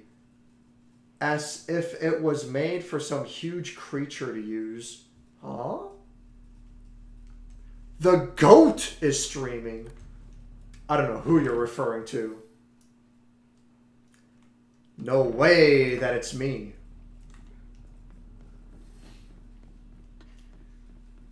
I didn't realize, Silverpack, how much of this game is just bullshit middle school love triangle drama. This is basically the horror game version of Yandere. Oh fuck! God damn it. I knew she was there, but I didn't expect the interruption attack. Oh shit! That was close. I didn't realize the interruption attack to come so soon.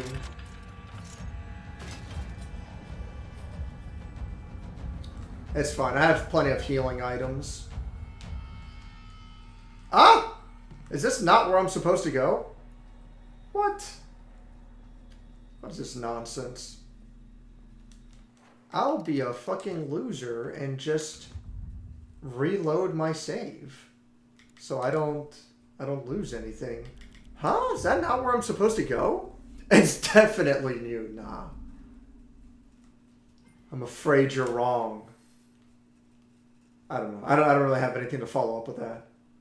Oh, so I just don't open that door? That's weird. Okay. The maps in this game are cool. Really neat designs.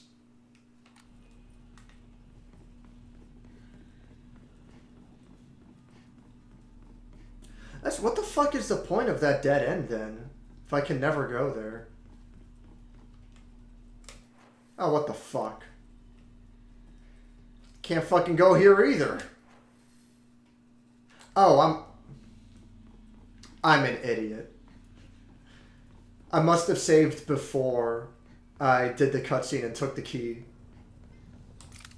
Yeah, okay. I already saw this. Okay. Let's try that again.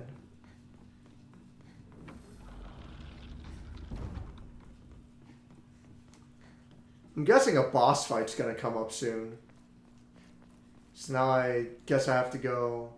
That's the rabbit path? What was this door? Oh, the Triforce. Of course. Of course. Okay, so it doesn't work. I wonder if I get a different ending if I went the other way instead. That'll be interesting to look into. I kind of like this game enough that I think I'd be willing to play this again.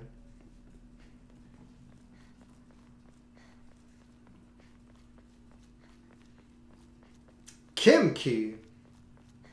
What the fuck are you? What's up, man? What's going on? Huh? Am I fucking stupid? Could it be? I'm actually a retard? Should have known. I guess I'm actually supposed to go the other way after all. Yeah, okay. Okay. Never mind. I played the Call of Duty. Yeah, I saw on Twitter, and it's just, you're like, this is just fucking Black Ops 6 with wall jumping. It's like, I don't know. Honestly, I don't know what to tell you. Call of Duty's been the same shit every fucking game for too long. Oh, Sakuko's room. Who fucking cares about Sakuko? She's fucking dead. Yeah, like, I don't know. I feel like Call of Duty hasn't been worth playing, personally, in my opinion. It hasn't been that worth playing since, like, Advanced Warfare and Black Ops 3. My personal favorite was Black Ops 2. And I think Call of Duty Ghosts fucking sucked. But yeah, I don't think Call of Duty's been worth playing since, like, Advanced Warfare had really fun dash mechanic. You could air dash, you could double jump. You could do a lot for a first-person shooter. So you had really fun mobility. It was so obnoxious that Advanced Warfare, the multiplayer maps, in my opinion, you know, again, and it's been a long time, so take that what you will. But the multiplayer maps were really well designed. They had a lot of verticality, but nothing excessive. But with that verticality, you could double jump, you could air dash, you could move around all over the place. So it made sense for the maps to be designed like that. With Call of Duty Ghosts, the maps were fucking huge. And they had bigger verticality than they did in Advanced Warfare. But you didn't have the fucking double jump shit. You didn't have any dashing. I don't know what the fuck they were thinking with that. Maybe they wanted to make the maps more realistic. But there were like too many paths, too many avenues. And it was a pain in the ass to go all the fucking way around to get anywhere. And I don't know. I feel like Black Ops 2, everything was designed perfectly. But Advanced Warfare had really fun mobility. And Black Ops 3, that's kind of when they started with, like, different hero characters, have different abilities and stuff, and I'm like, I wasn't feeling it. But yeah, it's just, every Call of Duty's been the same fucking shit. Like, I don't know what to tell you. I can handle getting mixed in fighting games. On a first-person shooter, well, what happens in Black Ops 7 that you're getting mixed? I don't know. Just play Titanfall 2, yeah. It's all you need. Finally played that game this year. Oh, you never played it before? Yeah, dude. I think, in my opinion, Titanfall 2 might be... It's hard to say, but I think Titanfall 2 is the single greatest first-person shooter of all time. It's a holy fucking shit. It nailed so much fucking perfectly. I mean, it's such a blanket statement, you know?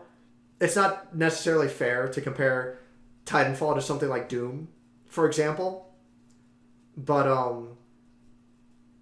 for me, like, if there's one first-person shooter that I would play over and over again and leave it at that, it's Titanfall 2.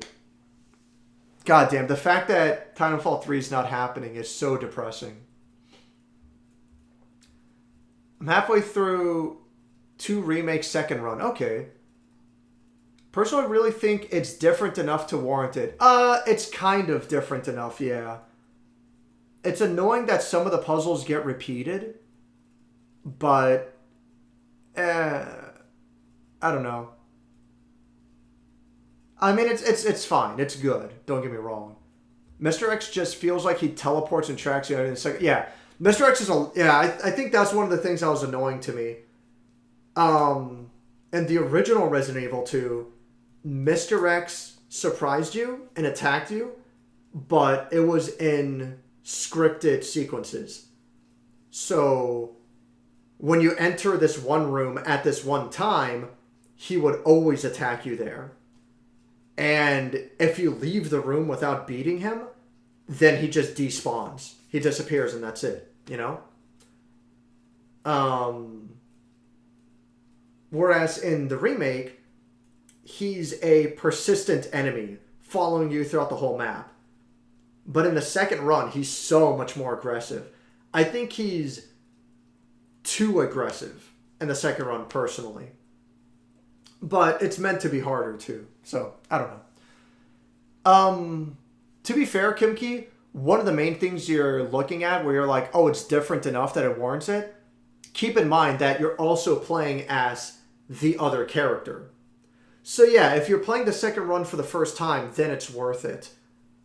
Now, if you're going to do the first run as the other character and the second run as the first character you played as, so, you know, beat the game a third and fourth time, does that become worth it?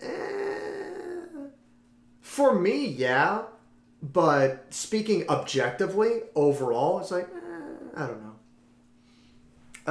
I'm going to go ahead and do the next game giveaway. Get ready to claim a free random game on Steam if you want it. If you don't want it, it's like, whatever. I don't know. No skin off my back. Speen! So let me see. Call of Duty does the same shit every year. I get it from my buddy who gets it just to enjoy zombies. Black Ops 7 is bringing back some classic zombie stuff, so that makes me somewhat excited. But I shouldn't, because it's Call of Duty. I mean, play what you like, fuck it, you know. What's the game? Oh, Absolute Drift. Zen Edition. I don't know what this is. Some kind of racing game thing. No more free games for tonight. That's all of them. So if you want Absolute Drift, I'm gonna post it in just a second. Remember, this is for Steam. Here we go.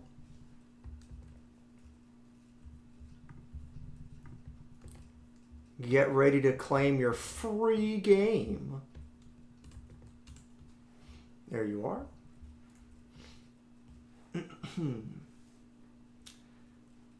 Call of Duty is generic first-person shooter game getting yearly releases. Don't see it changing things up, yeah. While I do really like Titanfall 2, I was expecting more. For one, the campaign's really short. It's such a fantastic campaign, but it is very short. It's unfortunate. Finished it within 2 days, yeah. Sounds about right. Other than that, ran into a glitch that was never fixed, really. Your dash can, for some reason, be disabled, and you can only get it back by restarting the level you're currently playing. You give it a 9 out of 10. I'm giving it an 8 for those two issues. If I was, to be fair, if I was only judging it on the campaign alone and that's it, I would probably give it a 7. But I was judging it on both the campaign and the multiplayer when the multiplayer was at its peak. I mean, fuck, dude. For the multiplayer alone, that's a minimum 8. But the multiplayer and the campaign together, like, I fucking love that game. I spent like I don't know, like so many fucking hours on the on the multiplayer of Titanfall 2. God, it's so fucking fun. Holy shit. No other multiplayer game in general, except for, you know, like fucking Guilty Gear, which I've spent like an insane amount of hours on. Speaking of which, Kimki, I'm at a save point right now. If you wanted to play Guilty Gear, do like first to 5 or first to 10 or something, we can play Guilty Gear if you want. But if you don't want to, that's perfectly fine. But yeah, that 9 out of 10, that's not just for the single player. That was for the multiplayer. Unfortunately, the single player is dead now. I'm sorry, the multiplayer is completely dead now.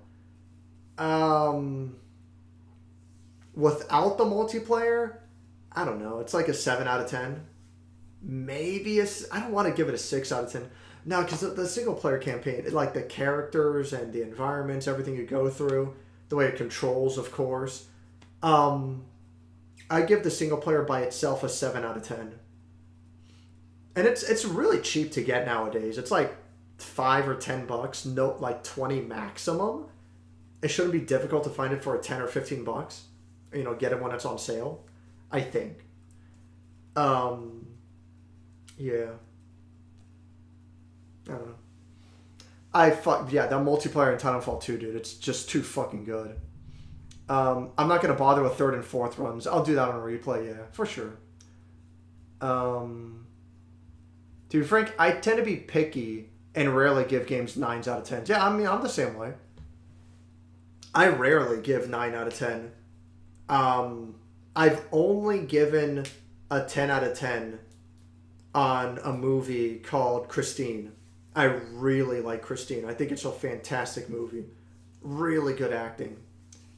And it's also a movie about filmmaking, or at least the setting is filmmaking.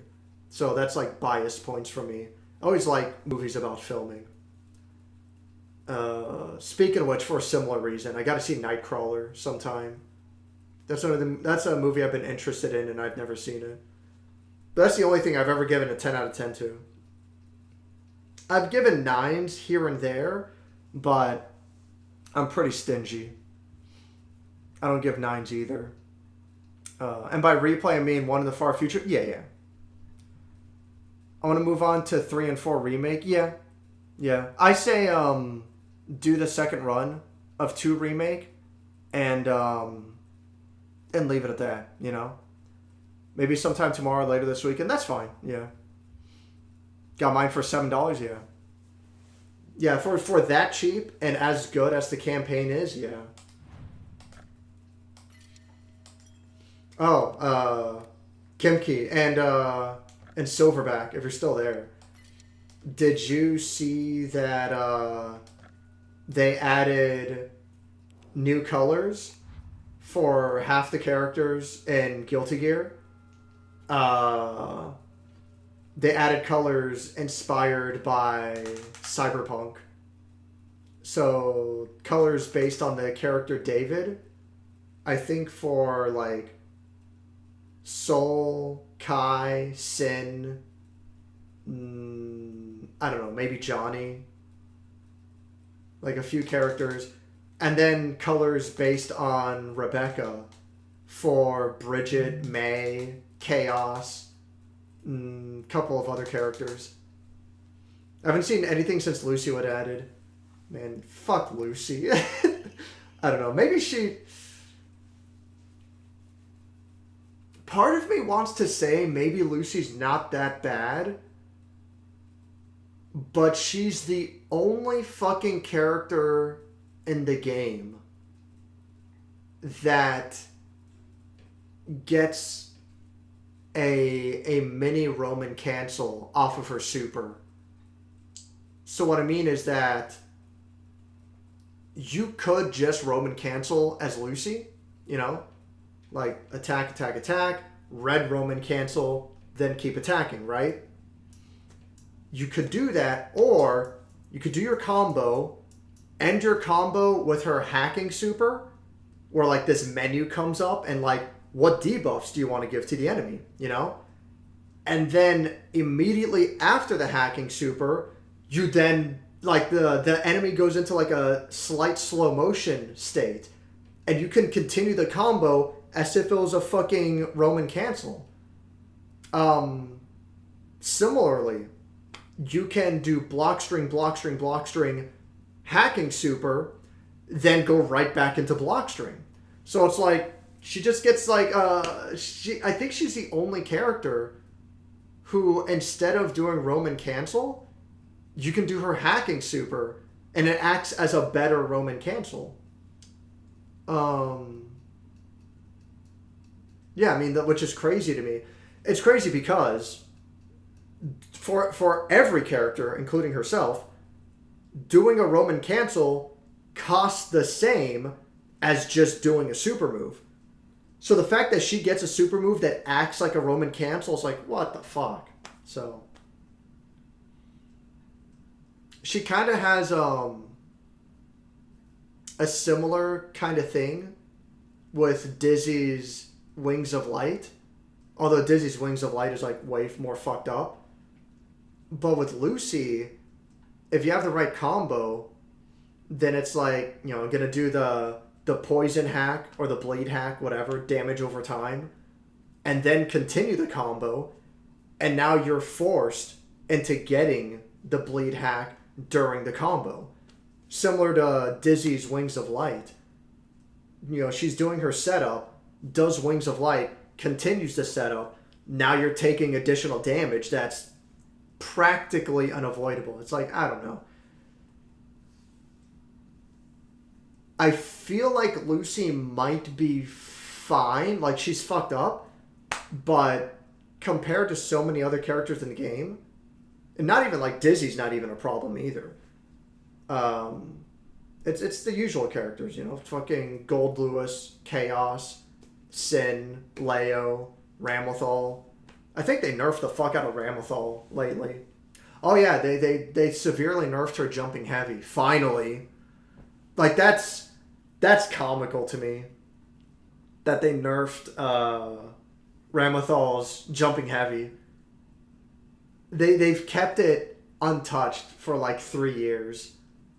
And then finally they're like, oh yeah, that button. It's like,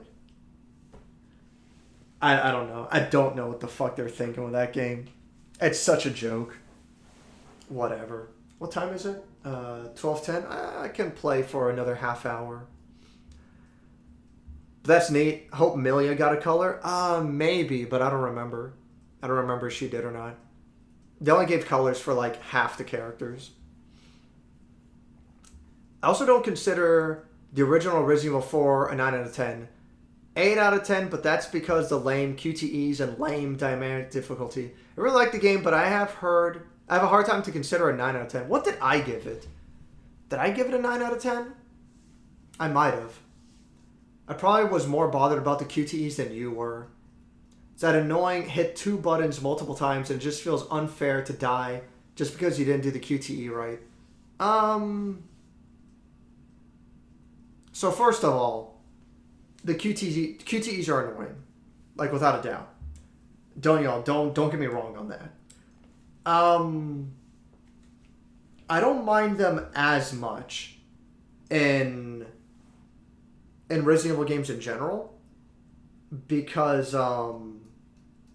if it's a cutscene QTE and you mess it up, I gave it a 9 out of 10? Okay.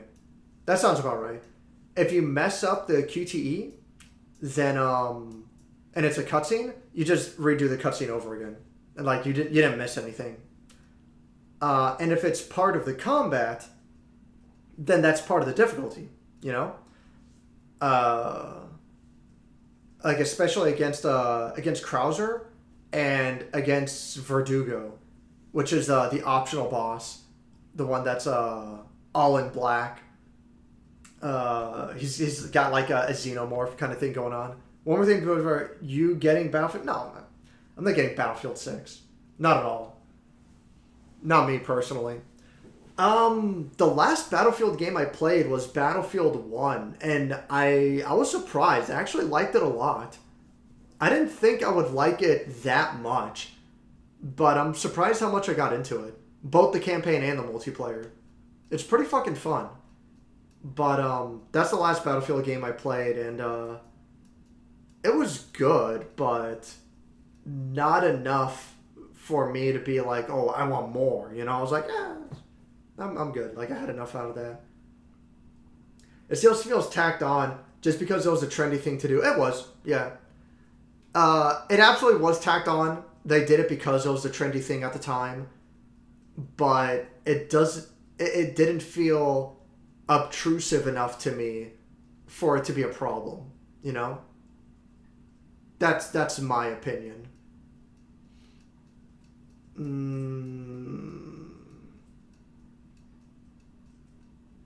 I would say QTEs are more annoying in something like Heavy Rain, for example. Where in Heavy Rain, it's literally like 60% of the game. You have walk around, exploration, little bit of puzzle solving, but not really much, you know. A lot of the game is dialogue trees.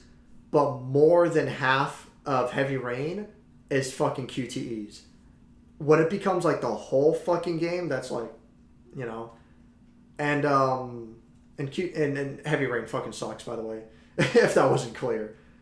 And I like Shenmue well enough. I think Shenmue's a pretty interesting game. Even though it's pretty boring. The voice acting is comically bad. But I think Shenmue's pretty cool. But that game has, like, I don't know. Like, I look at Resident Evil 4 and I'm like, yeah, it has QTEs. But, like, it's not that bad. It's like, whatever. Would I prefer if they're not there? Yeah, I'd prefer it, but fuck it, you know, whatever. Yeah, I can deal with it. I look at Shenmue, I'm like, this game has way too many fucking QTEs. Shenmue gets way fucking... If you never play Shenmue, it's like, holy fuck. That game is so excessive. Yeah, I guess I'm more forgiving on shit like that. Where I'm like... I don't know, I play Shenmue, and then I play Resident Evil 4, and it's like, it's like a relief to play a game from that era with so few QTEs, you know? But yeah. I don't play those type of Sony games, so problem solved for me. Shenmue was for the Dreamcast. Originally released on Dreamcast, and then the Dreamcast failed and died. The sequel was released on the original Xbox. And then recently, they re-released Shenmue 1 and 2 for general modern platforms. And Shenmue 3, finally, for modern platforms. I've never played 2 and 3, but I played 1 quite a bit on the original Dream. I still have my Dreamcast copy. Oh, I was referring to Heavy Rain, yeah. Yeah, fuck Heavy Rain. Never touched Shenmue. I can tell it's a product of its time and it sucks to play today. Yeah, I don't know. Shenmue's interesting. I guess the best way to describe it is like an adventure game. I don't know. It mixes a lot. I think most of Shenmue's gameplay is like a point-and-click adventure. Where a lot of it is just going around town, looking for a lead, trying to figure out what you're supposed to do next, talking to a lot of people. Sometimes it's like collecting items in order to solve really esoteric puzzles that don't immediately make sense. Yeah, Shenmue feels a lot like a point-and-click adventure. And then out of nowhere, you'll get in a fight, and it's using the fucking fighting engine from a Virtual Fighter. It's like, oh, okay, that's fucking random. But I think Shenmue's neat. If you're into point-and-click adventures, like Secret of Monkey Island, that kind of stuff, I think Shenmue's one of the better ones from that perspective. I think most people would classify it as a generic adventure game, And I think that's looking past what the game is at its core. I think it really feels like a point-and-click adventure. And if you look at it from that angle, I think it's a pretty cool game. I'm not killing shit, I couldn't care. Shenmue has some fighting, but that's not really the core aspect of the game. And Shenmue actually has a surprisingly deep combat system. Again, it's based on the engine for Virtua Fighter. But yeah, you don't actually do that much fighting. You do quite a bit, but across like the entire game, like you don't, like the percentage of fighting is maybe like 20-30%. And then like, yeah, like 25% fighting, 25% QTEs, and 50% point-and-click adventure kind of gameplay. It's cool. Maybe I'll play it on stream one day. I've always wanted to do a review of it, but it's such a big game. It would be kind of difficult to do a review of it, so I don't know. Sakuko's parent-teacher journal. Just a note. As Sakuko's mother, I want to thank you for teaching my daughter. I wanted to apologize for what happened the other day on the field trip. It seems Sakuko caused a lot of trouble. Huh? Pfft. I was referring to Heavy Rain again. I fucking hate Heavy Rain. I just don't care about Heavy Rain at all. Yeah.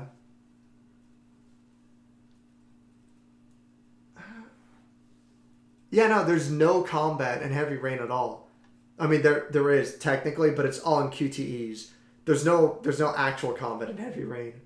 Heavy Rain is fucking dog shit. It's not worth playing. Trying to think. Out of all the Quantic Dream games, well, out of all the ones I played anyway, Beyond Two Souls is the worst by far. It's just fucking bad, like irredeemable. Heavy Rain and Fahrenheit are both kind of tied. Fahrenheit is harder to play. Fahrenheit is jankier. But it's so fucking wild. Yeah, I think Fahrenheit and Heavy Rain are both like fun to laugh at kind of games. Heavy Rain's an easier game to play, so it's easier to laugh at. Beyond Two Souls is just fucking baffling how bad it is. It's fucking crazy.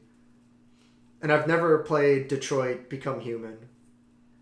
So maybe I'll play it one day, but I'm so over it. I think Fahrenheit is Quantic Dream's best game, just on the grounds of how fucking unhinged it is.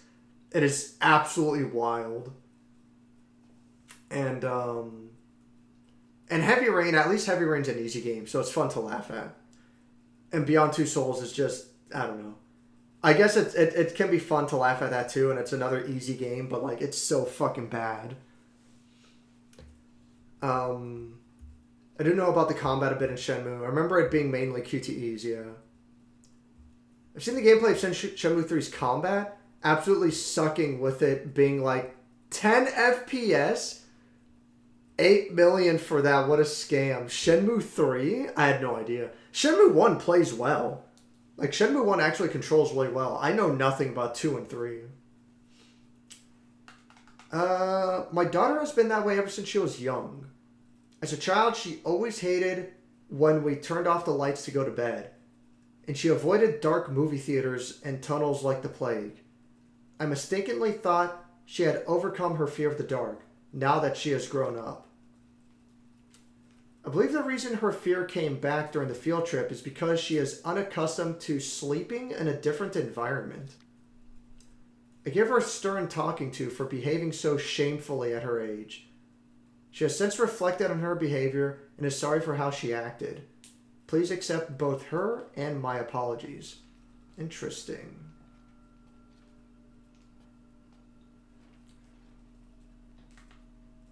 I guess it makes sense, character design wise. They're presenting Sakuko as childish because she has pigtails.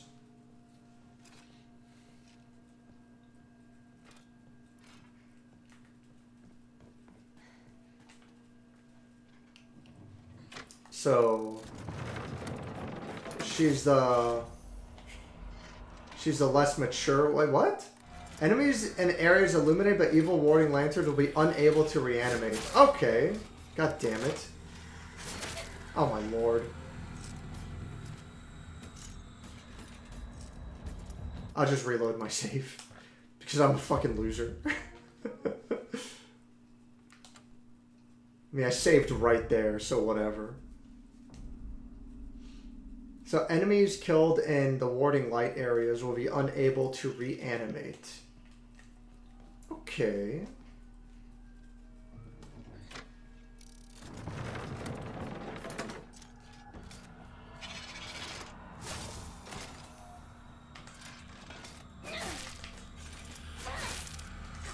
Fuck.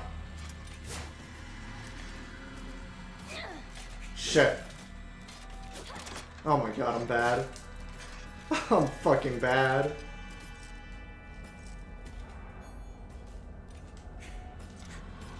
There we go. Oh yeah, yeah.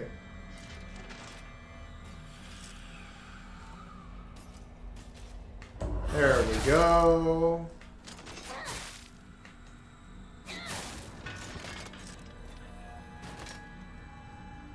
Cool. That takes care of that.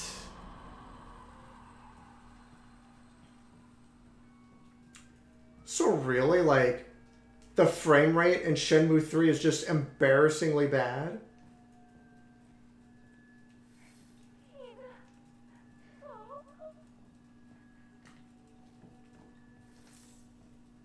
Sakuko, shut the fuck up. Try to get me fucking killed before. Are you a fucking ass? There's nowhere else I can proceed further? Okay. Oh.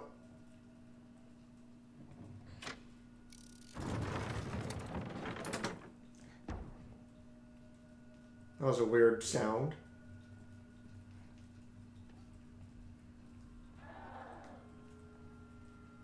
Ikumi?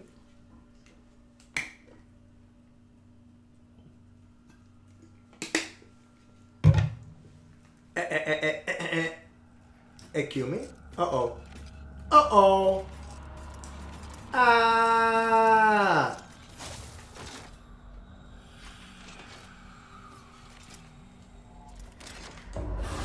Yeah, you fucked up. Go home.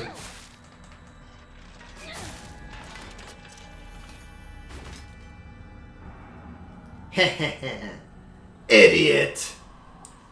What I meant was the main character has very few frames when doing combat. He'll move so static, like it's 10 FPS. Ah, okay. The game is riddled with other issues though. Oh my god. Fuck. That sucks. Yeah, Shenmue 1's not like that. I mean, from what I recall. I remember it's animated really smoothly. Oh, this annoying enemy, yeah. There's no one else hiding around these corners.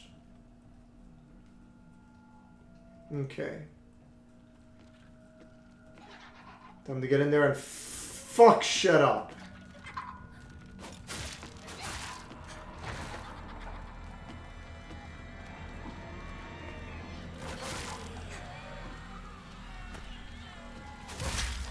Oh, she's fucking playing hopscotch? That's wild.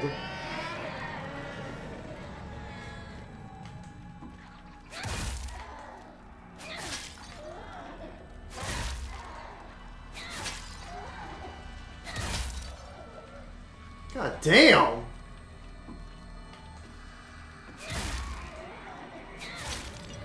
There we go. Dumbass.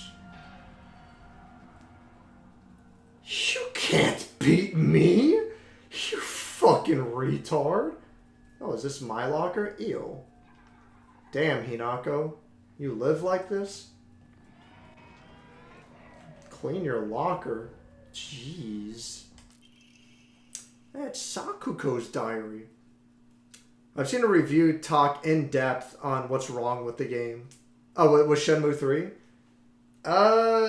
Yeah, like, just general points. What do you remember? If you want. If you don't care, you don't have to type it all out. I hate gym class. Just looking at my gym clothes makes me depressed. They're holding a long-distance race at school soon. I know it's just an excuse for them to watch me come in last and laugh at me. Aww. I knew how lonely I would feel if everyone just left me in the dust. So I asked Rinku if she would hang back so we could run across the finish line together. You know what? She said yes. I asked Hinako too, but she said no. Well, because Hinako wants to actually try her best. She said it's because she's in the sports club. She'll get yelled at by the teacher if she doesn't try her best. Well, I suppose that makes sense. If it's true, whatever. The handwriting suddenly turns erratic. But I know the truth. I know it's really because you don't want to be held back by a slowpoke like me. I hope Hinako trips and falls and breaks all the bones in her body. God damn. So she can never run again? What a fucking bitch. Imagine being so unhinged.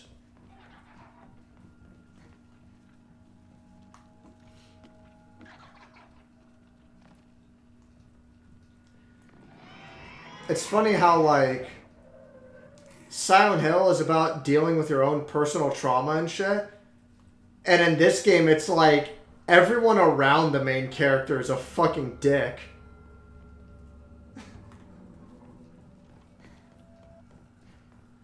So what door is this going to open? The green door. The 420 Blaze It door. Let's go. Oh, shit. Sup. Ow. Fuck. I suck.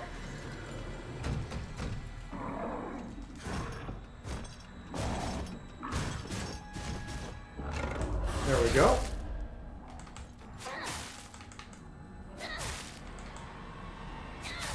Damn, this guy never gets stunned.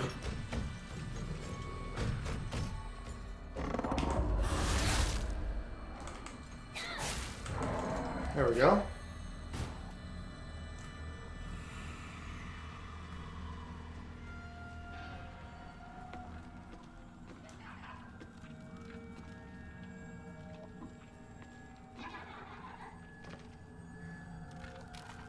Oh, jeez. That's kind of annoying.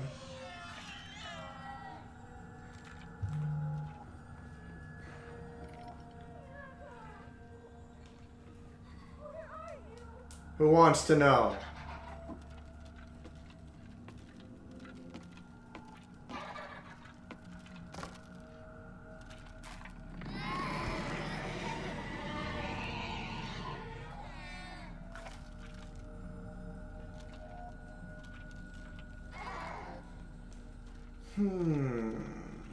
Oh.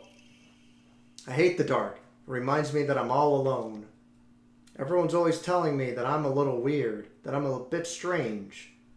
I'm the weird kid who's always by herself. I can forget my loneliness at school, inside a classroom full of people chatting away. In the dark, however, it comes creeping back. I know the truth. I know that Hinako really thinks of me. She thinks I'm weird, just like all the others. I know it's true. I know she's making fun of me behind my back. Does she think they don't badmouth her when she's not around? I can't stand the fact that she puts on a fake smile and acts like she's the only normal one, all while looking down on me. It makes me so mad. I hate her. I hate her so much. Relax. Huh? For this room?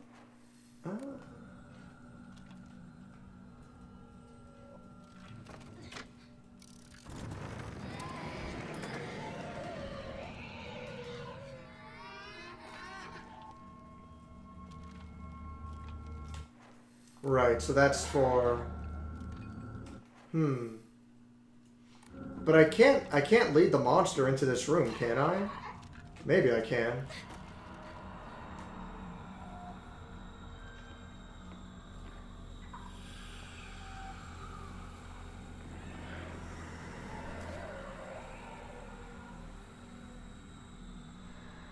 Wait a sec. Oh my god.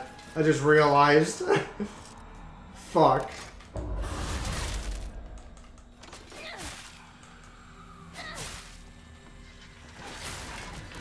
There we go. Okay.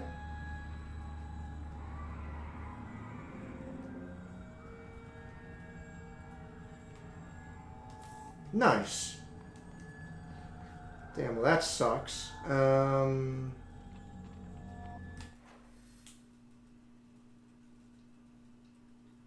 Right, so I need to go into that room anyway. Oh my goodness.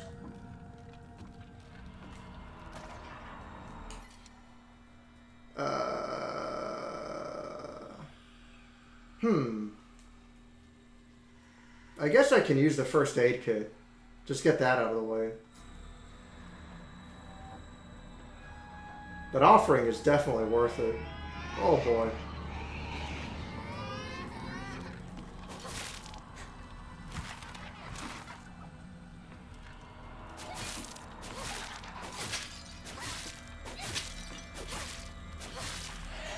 Oof. That was close.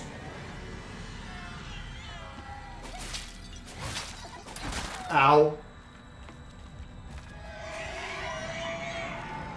I'm gonna use the first aid kit anyway, so whatever.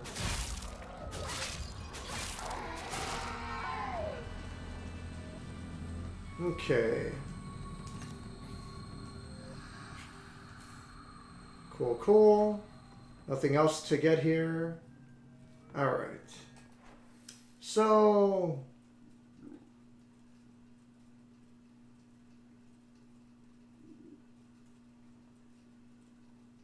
is that all that was for? I mean, it's a good offering, so fuck it.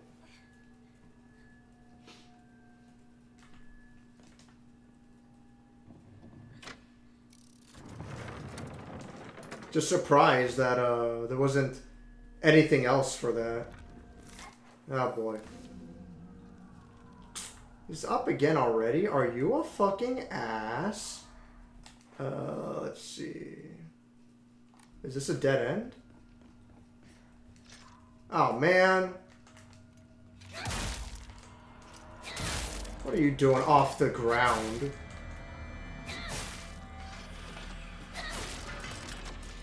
Get your soul sucked. Okay. So now what?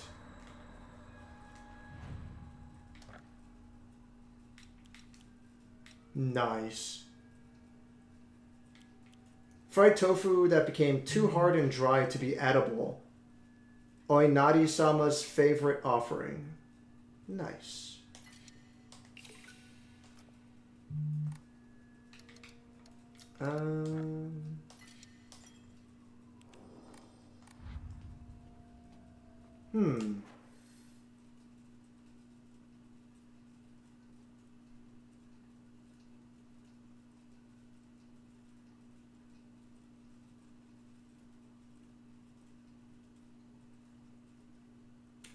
Oh, I see. No, wait, no, what?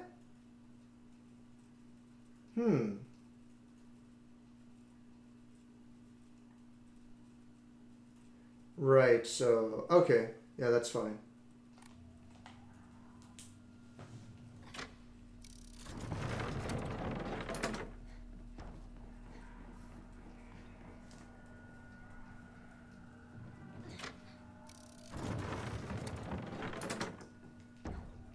Let's go. Uh-oh.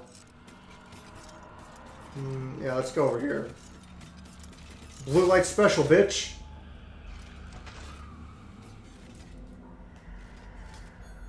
Fuck.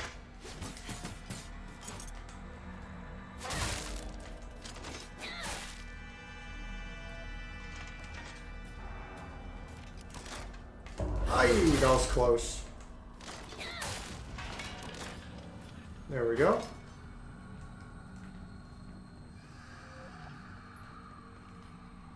Okay. We made a promise to each other that we'd be together forever.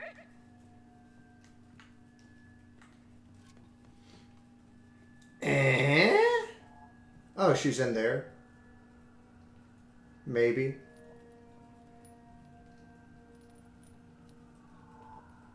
Rabbits. Sakuko loved rabbits. So this is red and green. Oh, okay.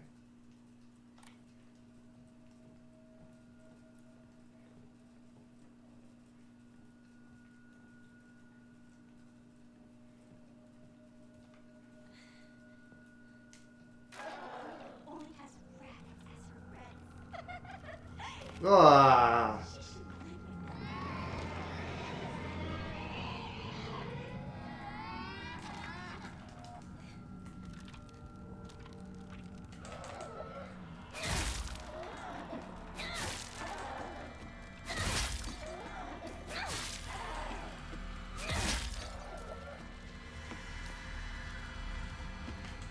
Uh-oh. Ow.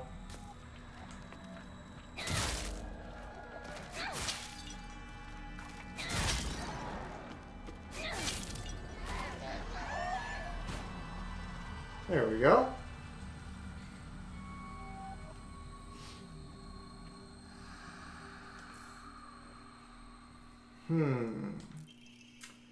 Hey, Mr. Rabbit, guess what? I made my first ever friend today. Her name is Shimazu Hinako. Oh. Mr. Rabbit, she's my first ever real-life human friend, so I'm a little scared. What if she throws me away and forgets me? I'm so scared of that happening.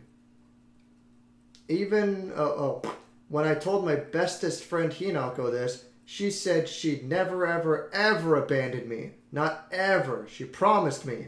But you know what, Mr. Rabbit? What if Hinako breaks her promise? What if she betrays me? What if she's lying? No. I don't want to think about that. Hinako said she wouldn't ever leave me. She promised. I have to believe her. Because that's what friends do, right? They believe each other. Hinako, if you betray me, you'll pay. Oh my goodness. I'll make you pay and regret ever hurting me. Got it? Oh no. Oh no. Back from exorcism. Either you mean exercising, or you just had a real rough night. Head straight across from here. Oh, god damn it, this guy again? Let's go, buddy. Let's go. Oh, boy.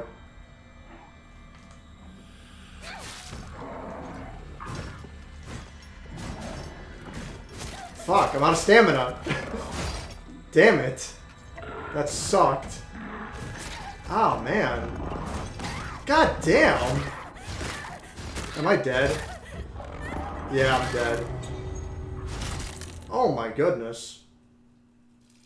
Fuck. I always think about this for my game ideas, but I feel like notes and signs should be visible. What do you mean, notes and signs? Like, actually readable. Oh, so you don't have to do shit like the next paragraph looks written erratically because player can see that. Didn't hurt. So I get what you're saying. Default. I ideally, yes. Like, I don't disagree with what you're saying.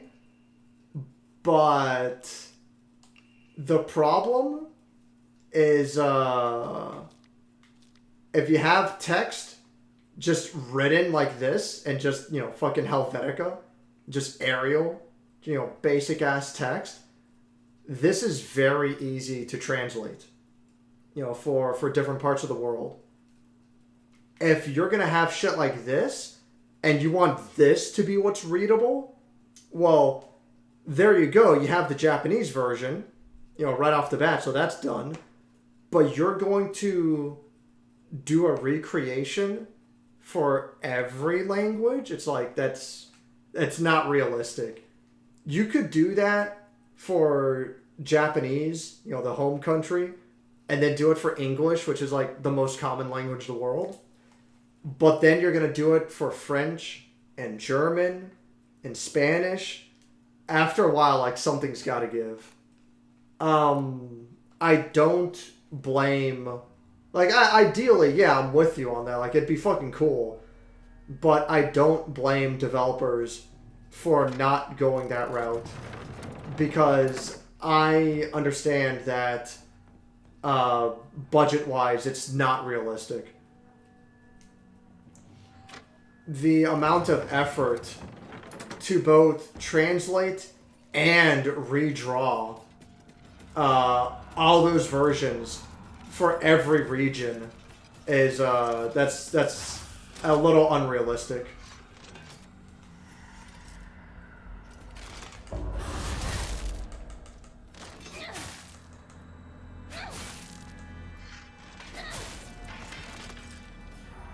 There we go. Either put in the work or just have different pages so that I can actually see it written differently when it gets to that point. The whole sheet looks like it, but the text presented separates it. I mean, I again, like, I get it. Developers can look at it like, well, we could present it in Japanese, and then it's a cool thing for the Japanese market. And then, every other region, they're just going to have to read it, you know? Read the plain text. They could do that. Or they could be like, well, why the fuck would we bother?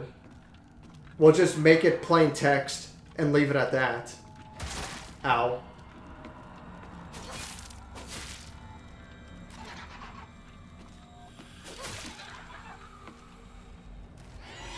God damn it. I could have interrupted.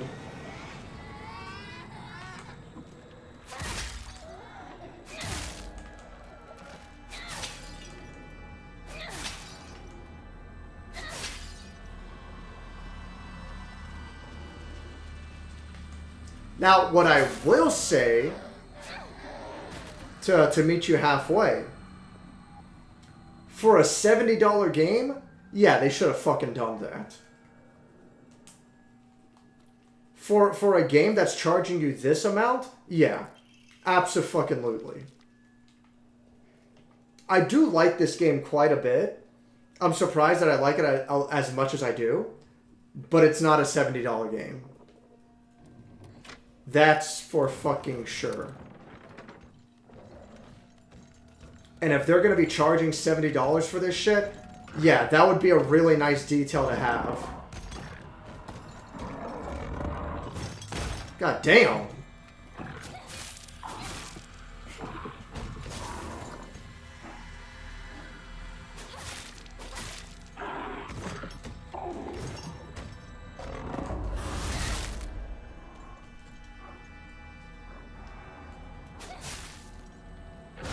Oh, man.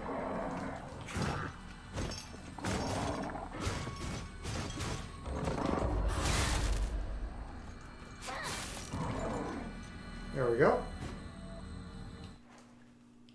I mean, the way I would design it is to have a separate asset for the paper and a layer for the words, and it's basically just a matter of handwriting words. I don't know. I don't know what to tell you, man. I'm sure a lot of it comes down to developers being like, well, why would, oh my goodness. Developers being like, why would we bother when it's just gonna be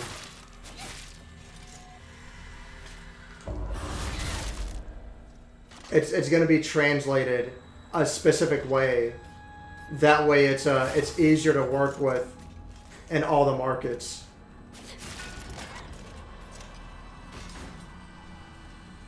You can simulate erratic writing anyways by just changing up, capitals and adding extra symbols. Yeah, okay, something like that, yeah. That would be nice. Making the text like an animated shake. Like, Omori is really good about that. Something like that, yeah. Just make it a different font. Or just make it a different... Yeah, okay. Since most languages use Latin letters anyway, yeah. And if that kind of presentation doesn't necessarily work in a different font, then, or rather, if that presentation doesn't work for a font of a specific language, like, I don't know, if it doesn't work in Arabic, for example, but I don't fucking know, then, you know, I don't want to say too bad, but, like, too bad, you know?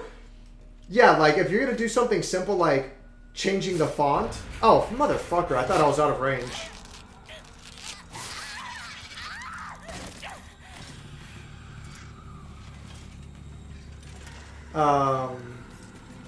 But again, like, Omori is pretty good about it.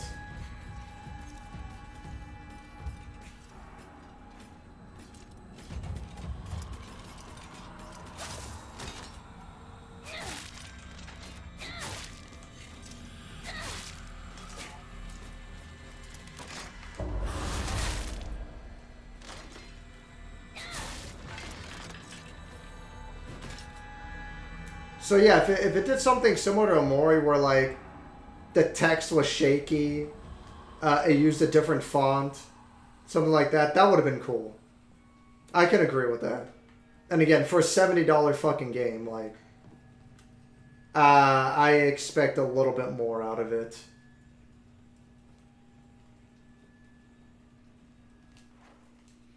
Video game's a visual medium, and I think it would be more immersive to not have your script writing notes on the screen, yeah. Okay, I know what you're saying, yeah. I agree.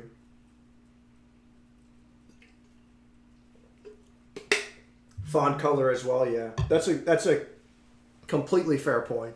Paper Mario has different text effects and bubbles too, yeah. Paper Mario is also good for that. Oh, Shrine Maiden outfit. Oh, Sakuko's dream. It is? Oh. Whatever.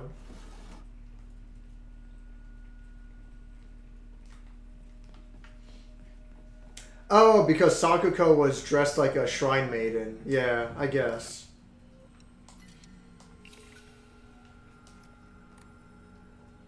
Let's see.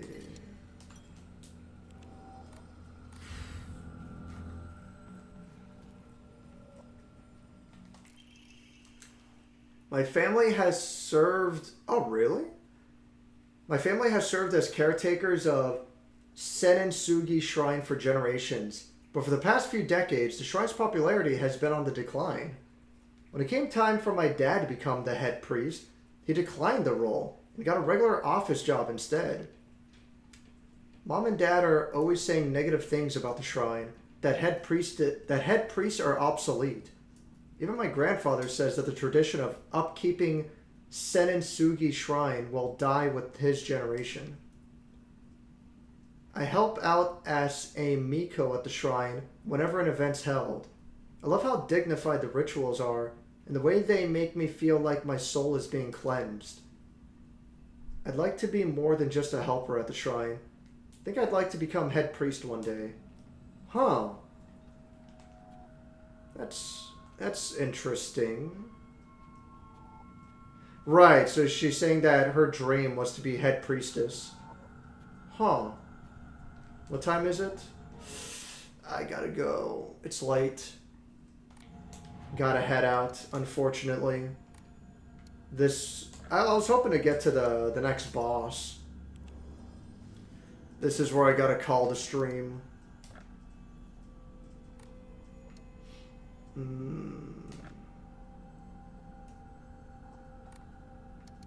I mean, I'll just play without sanity, fuck it. Playing without sanity makes the game a little bit harder, but whatever. I'd rather put the experience points towards permanent upgrades. Still in the shrine? Yeah. I should be more... I should be way more than halfway through the shrine now. I should be towards the end. But it's late. Actually, gotta go. Gotta work tomorrow. Oh. Oh, is that the puzzle at the beginning? Yeah, it is, yeah. With the 5 pedestals. Did you actually end up solving that? I did, yeah. It wasn't that hard. Like 2 or 3 of the pedestals. I think 2 of the pedestals were obvious. The other 3 were like weird. It could go either way. So I just kept swapping the other 3 around. And then I just got it by process of elimination.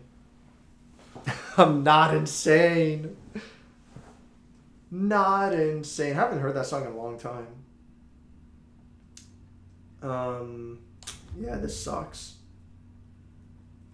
I gotta go. Oh well.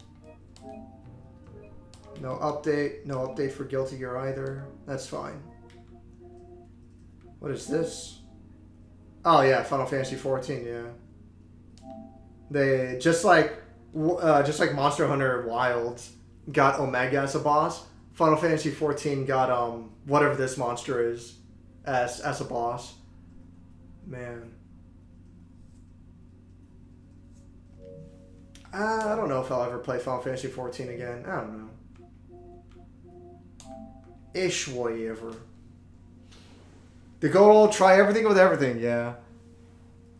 I got back in time to see the end at least.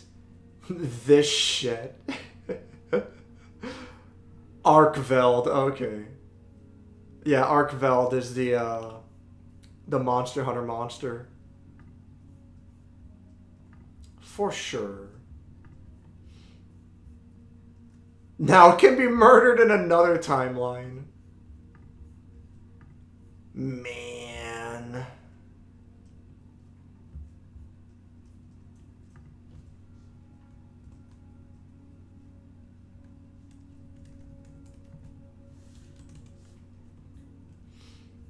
All right. The next time I'll stream, I'm scared to boot up Strive. The mere thought of blocking mix-ups frighten me. We'll play free-to-play with Rick eventually. Oh yeah.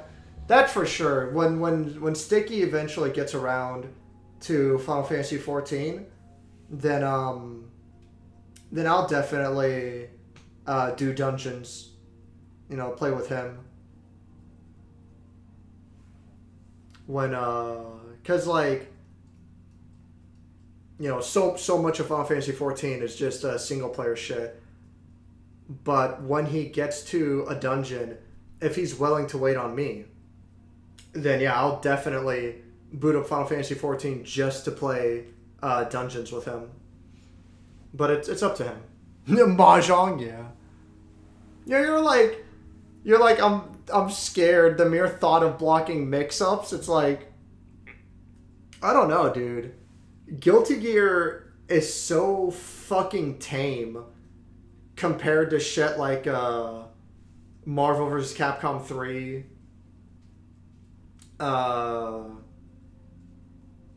Like even fucking what was the other game I played? Not Under Night. I mean Under Night as well. That's fucking insane. And you like Persona, like at the higher levels, Persona's fucking ridiculous. Persona's nicer. It's more grounded than Under Night and God, what's the other fucking game? The fucking vampire fighting game. What the fuck? The one based on Tsukihime. Oh my god, I'm like drawing such a blank. I don't remember. Tag games are on a different level, but Strive is just oppressive. Like, the only thing Well, I don't know. Like, if you really hate mix-ups and you want a more grounded fighting game that's still easier to get into, play Grand Blue. Grand Blue has... I mean, fuck, Grand Blue's like one of the easiest fighting games to get into. It's so simple and basic. The only problem... The problem I have with... I guess that's every fighting game. But Grand Blue's bad about it for having so many characters. But Grand Blue has so many knowledge checks. Like, you have to know what your opponent is capable of, what you're allowed to do after blocking. Is my opponent minus after this block string? Can I do something? You know, like, what's the deal? And Grand Blue is like so much knowledge check. But it has to be so much knowledge check because there isn't that much in terms of mix-up. Like, yeah, you have to react to, like, oh, do I block high? Do I block low? All that stuff. But, most of it is just not... And that goes for every fighting game, but I feel like Grand Blue is, like, especially bad about it. Most of it is knowledge check. Like, against Charlotta, when Charlotta does the Akuma Demon Flip type move, if you don't want to react to it, if you're, like, scared to react to it, all you have to do is just crouch. If you crouch, then she can only hit... Because she has 4 options. But if you crouch, that avoids 3 of the options. And then the only remaining option that does hit you while you're crouched, it's probably the least punishing. The grab is the most punishing, and crouching dodges it. The light attack is... Yeah, the light attack is rough. But you can block it crouching. But yeah, the light attack is nasty because she's plus after it. And then the low attack that you block crouching, even if you get hit by it, it's not that... Yeah, I think the only attack that hits you while you're crouching is the least intimidating one.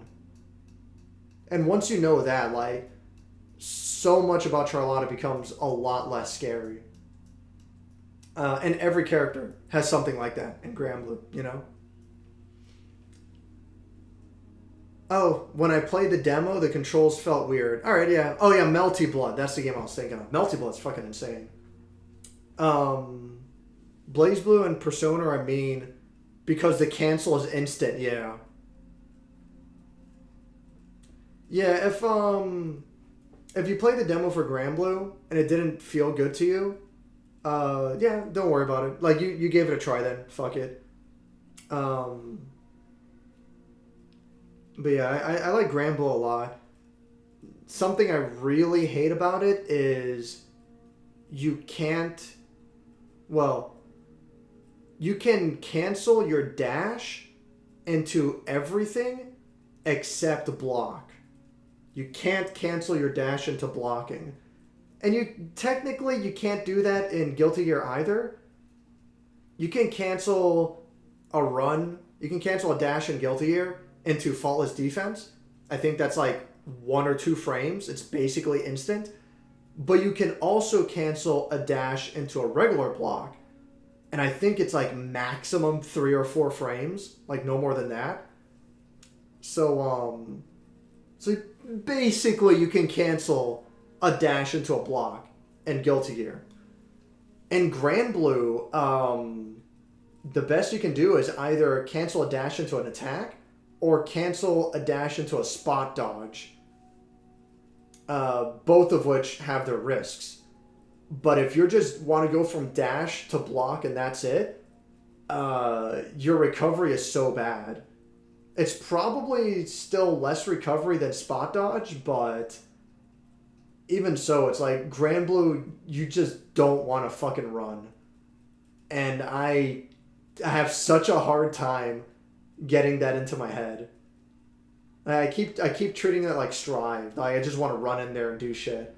In Granblue, you have to be so slow and patient because everything has so much recovery on it. You have to be so careful. But that's the kind of game. Granblue is very clearly inspired by Street Fighter, where it's meant to be really slow and methodical.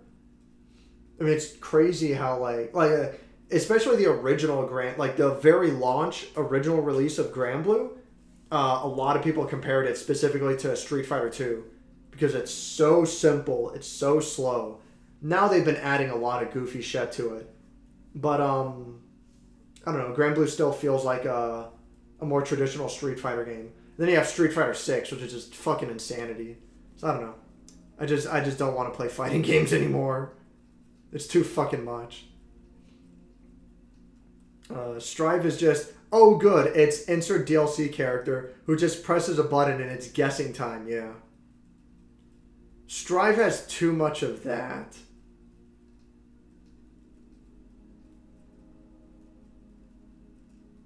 Strive is so obnoxious where like half the characters they're not that good. Like everyone's playable, and there's enough variety that you definitely have a play style that you can gel with in Guilty Gear Strive.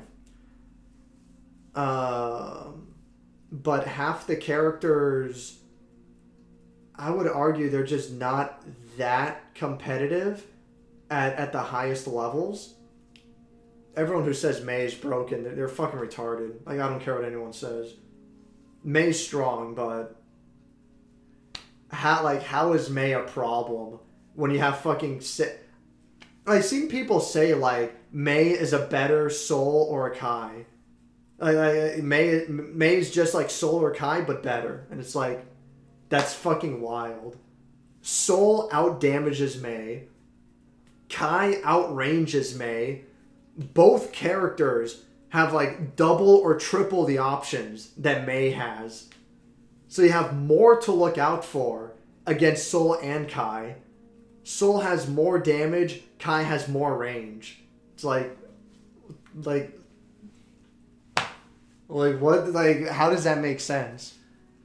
Yeah, there's a reason why almost no Mei players are represented in major tournaments, or like at all, really. Like at the highest levels, Mei struggles a lot. Axel struggles a lot.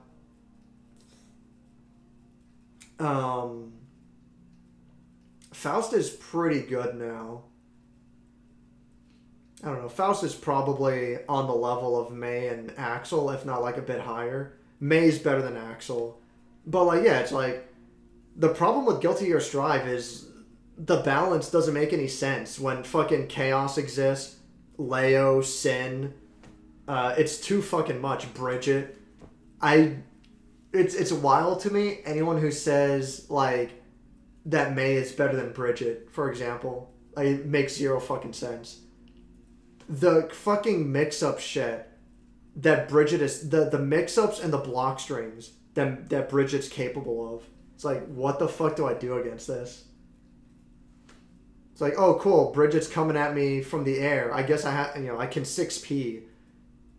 Bridget's one of the few characters that has an attack that baits your 6P, and if you guess wrong, you get hit by the dive bomb. And like, once you've dedicated your 6P, there's no fucking avoiding it. And if you're like, okay, I predict Bridget's gonna do the dive bomb, so I'm not gonna 6P, I'm gonna wait. Well, then that's how Bridget gets the fucked up block string going, and it's like, and yet somehow Bridget's not top tier. It's like, no, Bridget's top tier. Bridget's a fucking problem. Johnny was like a fucking ridiculous top tier the previous patch. Probably still is, but he got nerfed. It's like, the game's just fucking annoying. Soul and Kai are both insanely good. Eno got nerfed quite a bit. And then even when Ino's nerfed, like, if Mei gets in, what does she do? Strike throw, okay? It's not even that good of strike throw. Like, the strike throw, not compared to, like, fucking Sol, Kai, Giovanna, who all have insane strike throw. It's like, well, what the fuck does Mei have? So it's like, I'm ranting, it's stupid. But, Strive is just fucking annoying. It controls beautifully. It's so fucking fun to play Strive. But at the higher levels, where certain characters, they just get away with shit, and it's like, why am I still playing? It's just fucking annoying. Third Strike in comparison was a lot easier to get into, ironically, than most modern fighting games. My problem with Third Strike is half circle leniency sucks balls. I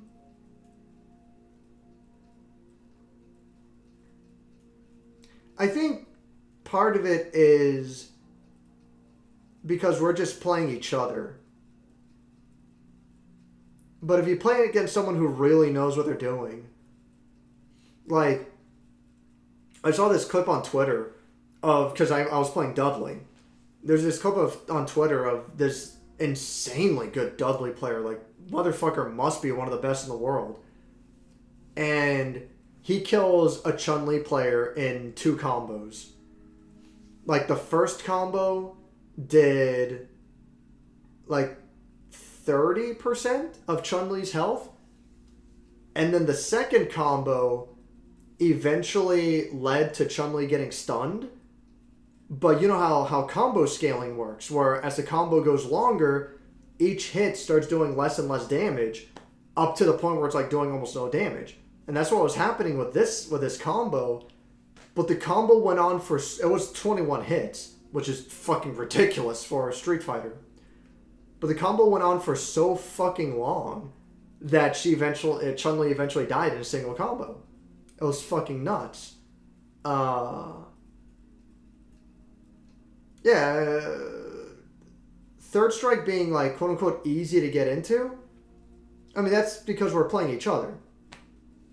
Doing shit like the Touch of Death as Makoto, or doing, like, the really advanced Yun kind of stuff. Like, Street Fighter 3, Street Fighter in general, but Street Fighter 3 really seems fucking maddening. And then the risk-reward with, like, the parry system is like, holy fuck. Do I parry? Do I try to tech the throw? And then fucking, and then just timing the parry is a fucking nightmare.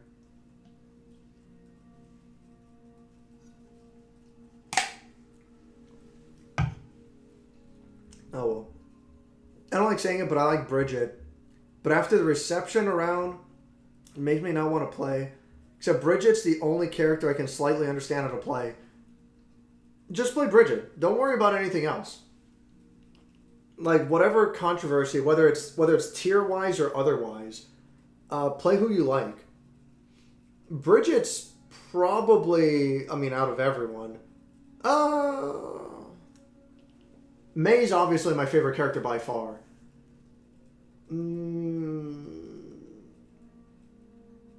If ABBA was in the game at launch, I might have gone with ABBA instead. Maybe. Maybe not. Maybe not. I don't know. And then after ABBA, maybe I would have played Bridget.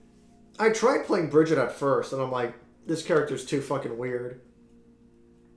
Like, the shit with, like, setting up... I don't like setup characters. Bridget's a lot of fun, but I don't like setup characters. Felt intuitive. I got a feel for which buttons were useful quickly. At least it doesn't have a shit 6P, yeah. Yeah, that's the other thing. Mei's 6P is so fucking bad. Like, it's workable, it's fine.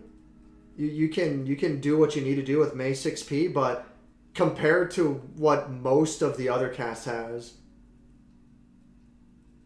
the fucking Ramlethal 6P is literally a low profile. I don't know, man. Testament 6P is insane, but for what it's worth, Testament's like one of the worst characters in the game. So I don't know. Whatever. I'm just ranting. Yeah, I don't know. Practice Strive more. Play. I'll always play Strive because this is the game that I'm ultra familiar with. But if Strive doesn't feel good to you, if you prefer playing Persona, just fuck it. Just play Persona. Or play BlazBlue. Play anything you like, I like Strive a lot. I like Grand Blue a lot. I like Breaker's Revenge a lot. And Last Blade 2, I like well enough. I like Air Guys. I like Air Guys, but I can only play the stupid, fucked up character. Well, I mean, I think he's stupid and fucked up. But, like, I think my character in Air Guys is really unfun to play against. But, I don't know.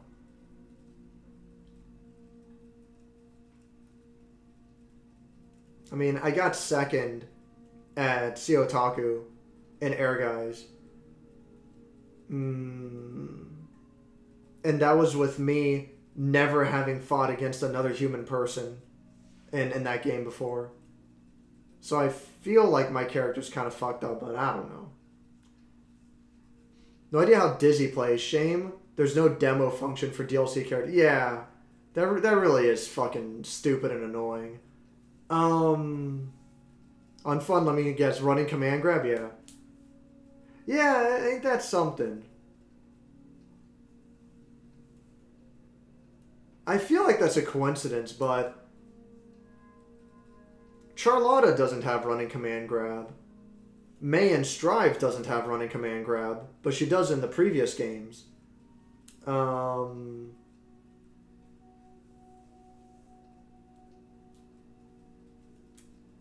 Last Blade 2, she has the most fucked up running command grab.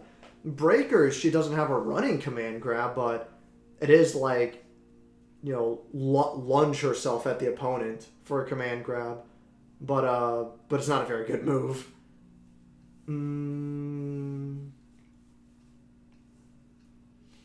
What else was I gonna say?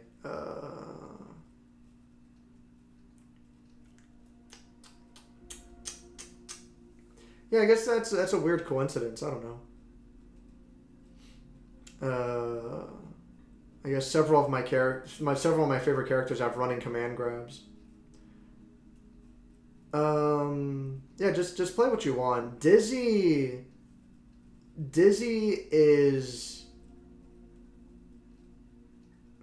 I don't know, like, Dizzy's all about shooting a ton of projectiles. I guess Dizzy doesn't play that different from Guilty Gear X. Oh yeah, and she's in Exert as well. I was trying to think of like Dizzy and Exert. I guess she doesn't play that different from those games. Just, new abilities, new rules. But Dizzy has a similar goal, put it that way, Where it's just flood the screen with projectiles. Dizzy does a lot of mix-up stuff. Where, like, she'll set up a slow-moving projectile. And she'll approach you. She'll force you in a situation where you have to block. And then she'll jump over you and backdash over you while the projectile's coming. So you're not sure if you have to block forward or backwards, depending on where Dizzy is when she's doing the backdash. And a good Dizzy player wouldn't even know where you're supposed to block either, because the timing can be so precise. Ideally, Dizzy is backdashing over you right when the fireball's gonna hit you. So it's like, that's a lot of Dizzy's game plan. And then Wings of Light is just fucking obnoxious. Dizzy knocks you down, does Wings of Light, continues to pressure you on Wake Up, and during the block string, if Dizzy gets a grab while she has Wings of Light activated, she basically wins right there. Getting a grab during Wings of Light is so fucking devastating, it's insane. And the fact that you can't block, that Wings of Light is unblockable, like, that makes no fucking sense to me. That's crazy. All that being said, Dizzy's kind of low-ish tier, I think. But, and she needs to play, like, very, very cautiously, very carefully. But if the Dizzy player knows what they're doing, she can be very oppressive and really fucking difficult to deal with. So it's really fun and interactive. Dizzy has really big buttons, but she's really slow. I think she's bad on defense. Like, she doesn't have good options for getting the opponent off of her. She has kind of a similar invincible super that Testament has, where, like, it's really slow to come out, so it's a really bad reversal. Shit like that. And again, like, in a game where you have fucking Leo, Ramlethal, even with Ramlethal's nerfs, like, she's still fucking insane. Leo, Ramlethal, Chaos, Asuka, the way Bridget is. Nagoriyuki's still fucked up. In a game where so many characters are so fucking insanely oppressive, or otherwise just break the rules, Dizzy's really not a problem comparatively. But she can be a really fun character if you were to spend the time learning her. And I think she can be really fun. If you're into a playstyle of laying down traps, and Dizzy also has a really strong and really easy flowchart. If Dizzy hits you with, like, I don't know, the move's called something like St. Michael's Sword or something like that, she just, like, pulls her arm back and then slashes a laser across, like, all the way across the arena. If she hits the opponent with that, then she can immediately turn the floor to ice, which will damage the opponent as they hit the floor. And then, while the opponent's getting up from that, she sets up an icicle trap. And with the icicle trap, the opponent is forced to block on wake up. They don't have a choice. If they try to do anything on wake up, like, there's literally nothing you can do. If they try to do anything on wake up, they're going to get hit by the icicle trap. And then that, with the icicle trap, St. Michael's Sword again. And then it just repeats. And you can repeat that until they die. If they block the icicle trap, then Dizzy makes the floor frozen, and now the opponent, if they try to run, they're just going to run in place because the floor is frozen. So now the opponent is forced to jump and most likely air dash. It just becomes really fucking obnoxious. Mei is one of the better characters against Dizzy by far because her dolphin just flies over the fucking ice. So Mei is really strong against Dizzy. But even then, you're limiting your opponent's options. You're making it so that your opponent's not allowed to run across the ice. And then, of course, Dizzy herself, she's not affected by the ice at all. But yeah, you're making it so that the opponent's not allowed to run over the ice. So Mei is either going to use the dolphin or Mei's going to air dash. So depending on the distance, the situation, Dizzy can just I'm just going to do 6p, fuck it. And if Mei does dolphin at this range, she's going to run into my 6p. If Mei does air dash at this range, I'm just going to do 6p again. Because by the time her air dash reaches me, I will have already recovered from my previous 6p. So I just 6p twice. And that's like the basic level shit. once your opponent is too scared to approach you because of that, then you can be like, now I know you're not going to approach me. I'm just going to start throwing out fireballs. I'm just going to create an obstacle course for you to get through. That's Dizzy's whole thing, is creating an obstacle course of projectiles. Which is similar to how she was in the previous games. So yeah, fighting her is really annoying. But she does have a lot of weaknesses. Most of it is just knowledge checks.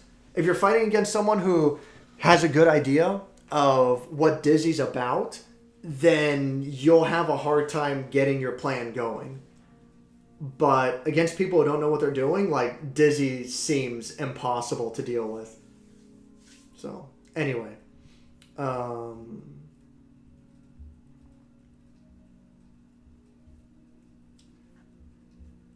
When, like, a third of the cast invokes "this shit's fucked, man," it says something about the game. Yeah, I agree. And that's why I stopped playing the game seriously. I'll play it casually every now and then, but, like... Speaking of which, what's the next automated tournament? Yeah, okay. I've already done these, so nothing new. Yeah, like back in the day, during season 1 and 2, May was fucked up too. Everyone was fucked. Well, not everyone. Faust was fucking garbage. Now Faust is actually good. But yeah, back in the day, May was fucked up too in season 1 and 2. And then they nerfed her so fucking hard in season 3.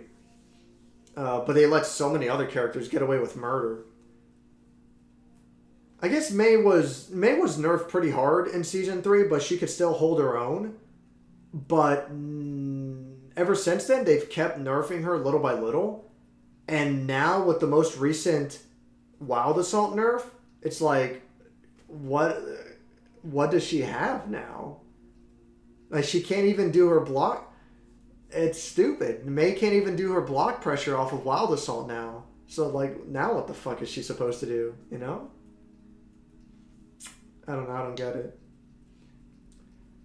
The Wild Assault nerf where on block you're not allowed to cancel a Wild Assault into anything, that would make sense if they increase the power of Wild Assault. Because if you do Wild Assault combos now, or if you do Wild Assault in a combo now, the damage scaling is so fucking severe. You end up doing, like, no fucking damage. It's such a detriment. Like, you want to avoid doing Wild Assault at all costs. Only do it if you have no other way to extend the combo. But yeah, the nerf where you can't use Wild Assault in a block string, that would be understandable if they increase the damage Wild Assault does. But instead, they just made it a weak Roman cancel that takes away your burst. It's so shitty. Going back to Granblue's actually really good about that. Granblue's version of Wild Assault, I guess, they have a mechanic called Bravery, where you can use Bravery. You only get 3 per round, and once you use it, you lose it. And every Bravery point that you use, your defense goes down. But you can use Bravery to either extend a combo, so like just extend the combo like for free. It costs Bravery, and it can be it's really strong for extending combos. Or you can use it to push someone off of you, and it's really good for pushing someone off of you. Like it's not like it's like yellow Roman cancel, but it's way fucking stronger. If the opponent's gonna bait you doing the pushback, they have to really, really fucking bait you out of it. It's really tough to bait you out. And it does a pretty good job resetting to neutral. So yeah, with Granblue, it's like you can use Bravery points for 2 completely different but equally really powerful options. And then in Guilty Gear, it's like I can either burst, which lets me reset to neutral if I time it correctly, if I guess right. Or I can do Wild Assault, which uses my burst, but I can extend the combo for fucking garbage damage. It's like,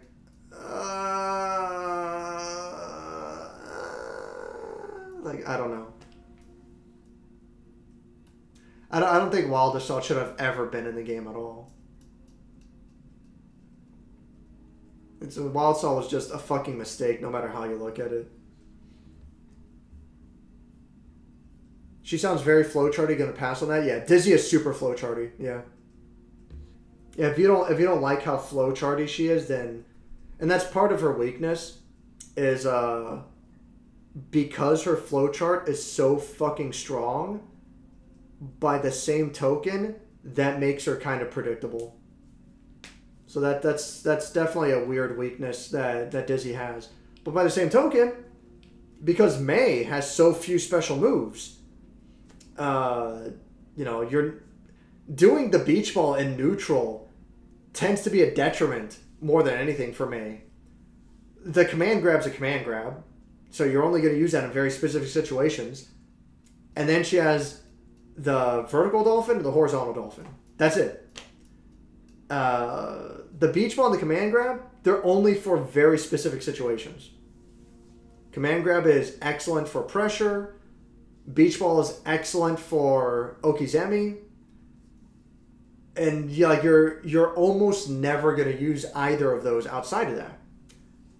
So then all she has is the dolphin. That's it. That's her only fucking move. Vertical dolphin, horizontal dolphin. That's all she fucking has. So, by its very nature, Mei is a very straightforward and predictable character. And yet everyone says she's top tier. It's like, I don't know. This world's full of retards. There's no helping it. Let's see if they butcher Jam or not. Or even release her, yeah. I think they're going to release Jam and Robo-Kai. The hint seemed pretty strong. And I wouldn't worry about Robo-Kai being part of Venom's moveset, so to speak. Because Robo-Kai is only used in Venom's grab and in one of his supers. And obviously like his win animations and stuff. Considering that Venom's whole thing is having a shitload of billiard balls fly out of nowhere and like ram into you, they could easily replace, when Venom does a grab, Robo-Kai does like a million punches. They could easily like get rid of Robo-Kai and just have Venom spawn like 10 billiard balls and all of them like machine gun into you when Venom does a grab. It's like, whatever. Similar case when Venom does the super move. Instead of Robo-Kai ramming into the opponent and exploding, Venom will just summon a giant billiard ball that it rams into and explodes on you in the same fashion, I wouldn't be surprised if that's what they go for. And I'm sure it wouldn't even cost that much to reanimate those animations. Or just have a cardboard cut out of Robo-Kai, yeah. My first assumption is they're not going to change anything, which is the laziest fucking route. But that's my first guess. They won't change anything at all. My second guess is they'll reanimate him. Just use billiard balls instead of Robo-Kai. It would be kind of funny to have a fake Robo-Kai. Either that or because the Robo-Kai concept art they teased, Robo-Kai has like 2 katanas on his side. And he's wearing like a suit, like an open sports jacket and And he obviously, like, he's redesigned. He looks different. But maybe it's a different... Maybe it's like RoboKai 3.0 or some fucking shit, you know, whatever. Anything's possible. So maybe it's going to be considered a different character altogether. Who fucking knows? They can do whatever the fuck they want. But yeah, I get the feeling that RoboKai and Jam will be in the next update. They seem like pretty strong character reveals. But who knows? Anything's possible. Alright, I'm out of here. I got work in the morning. I got shit to do. Thanks for watching, everyone. The next time I'll stream will be on Tuesday. And that's it. I'll stream once a week only. And it'll be more convenient for me to stream on Tuesday. And then the week after that will be Thursday. The week after that will be Tuesday again. That other Tuesday, I'll play Super Ghouls and Ghosts instead. That'll be the yearly. That'll be October 28th that I'll stream. That'll stream Ghouls and Ghosts. That'll be the annual. Curious to see what they do on the supposed 2.0. Yeah, I don't know. The way they talked about it, because they've hardly said anything about it at all. But the way they talked about it, it seems it's going to be a bigger overhaul than Season 3 was. Season 1 obviously was the launch of the game. Season 2 had some additions, like some mechanic additions, but for the most part, it was still the same game. It wasn't different enough, you know, to be a big deal. Season 3 had the biggest changes yet, to the point that I would say it's practically a different game now. But with the way they describe 2.0, it seems like it's going to be the biggest overhaul so far. Like the biggest overhaul by far. So I don't know. We'll see. I'm interested. I'm hoping that I'll like it. I want any fucking excuse to play Guilty Gear and enjoy it again. Because ever since Season 3, I'm like... Ever since the launch of Season 3, I'm like, I don't like where this is going, but I'm gonna give it my best try. I'm gonna try to be as positive as possible. But, like... halfway through Season 3, like, Season 3.5... I was like, I can't fucking stand it anymore. It's so fucking bad. Yeah, I think around winter of last year, I just started getting so mad at the game.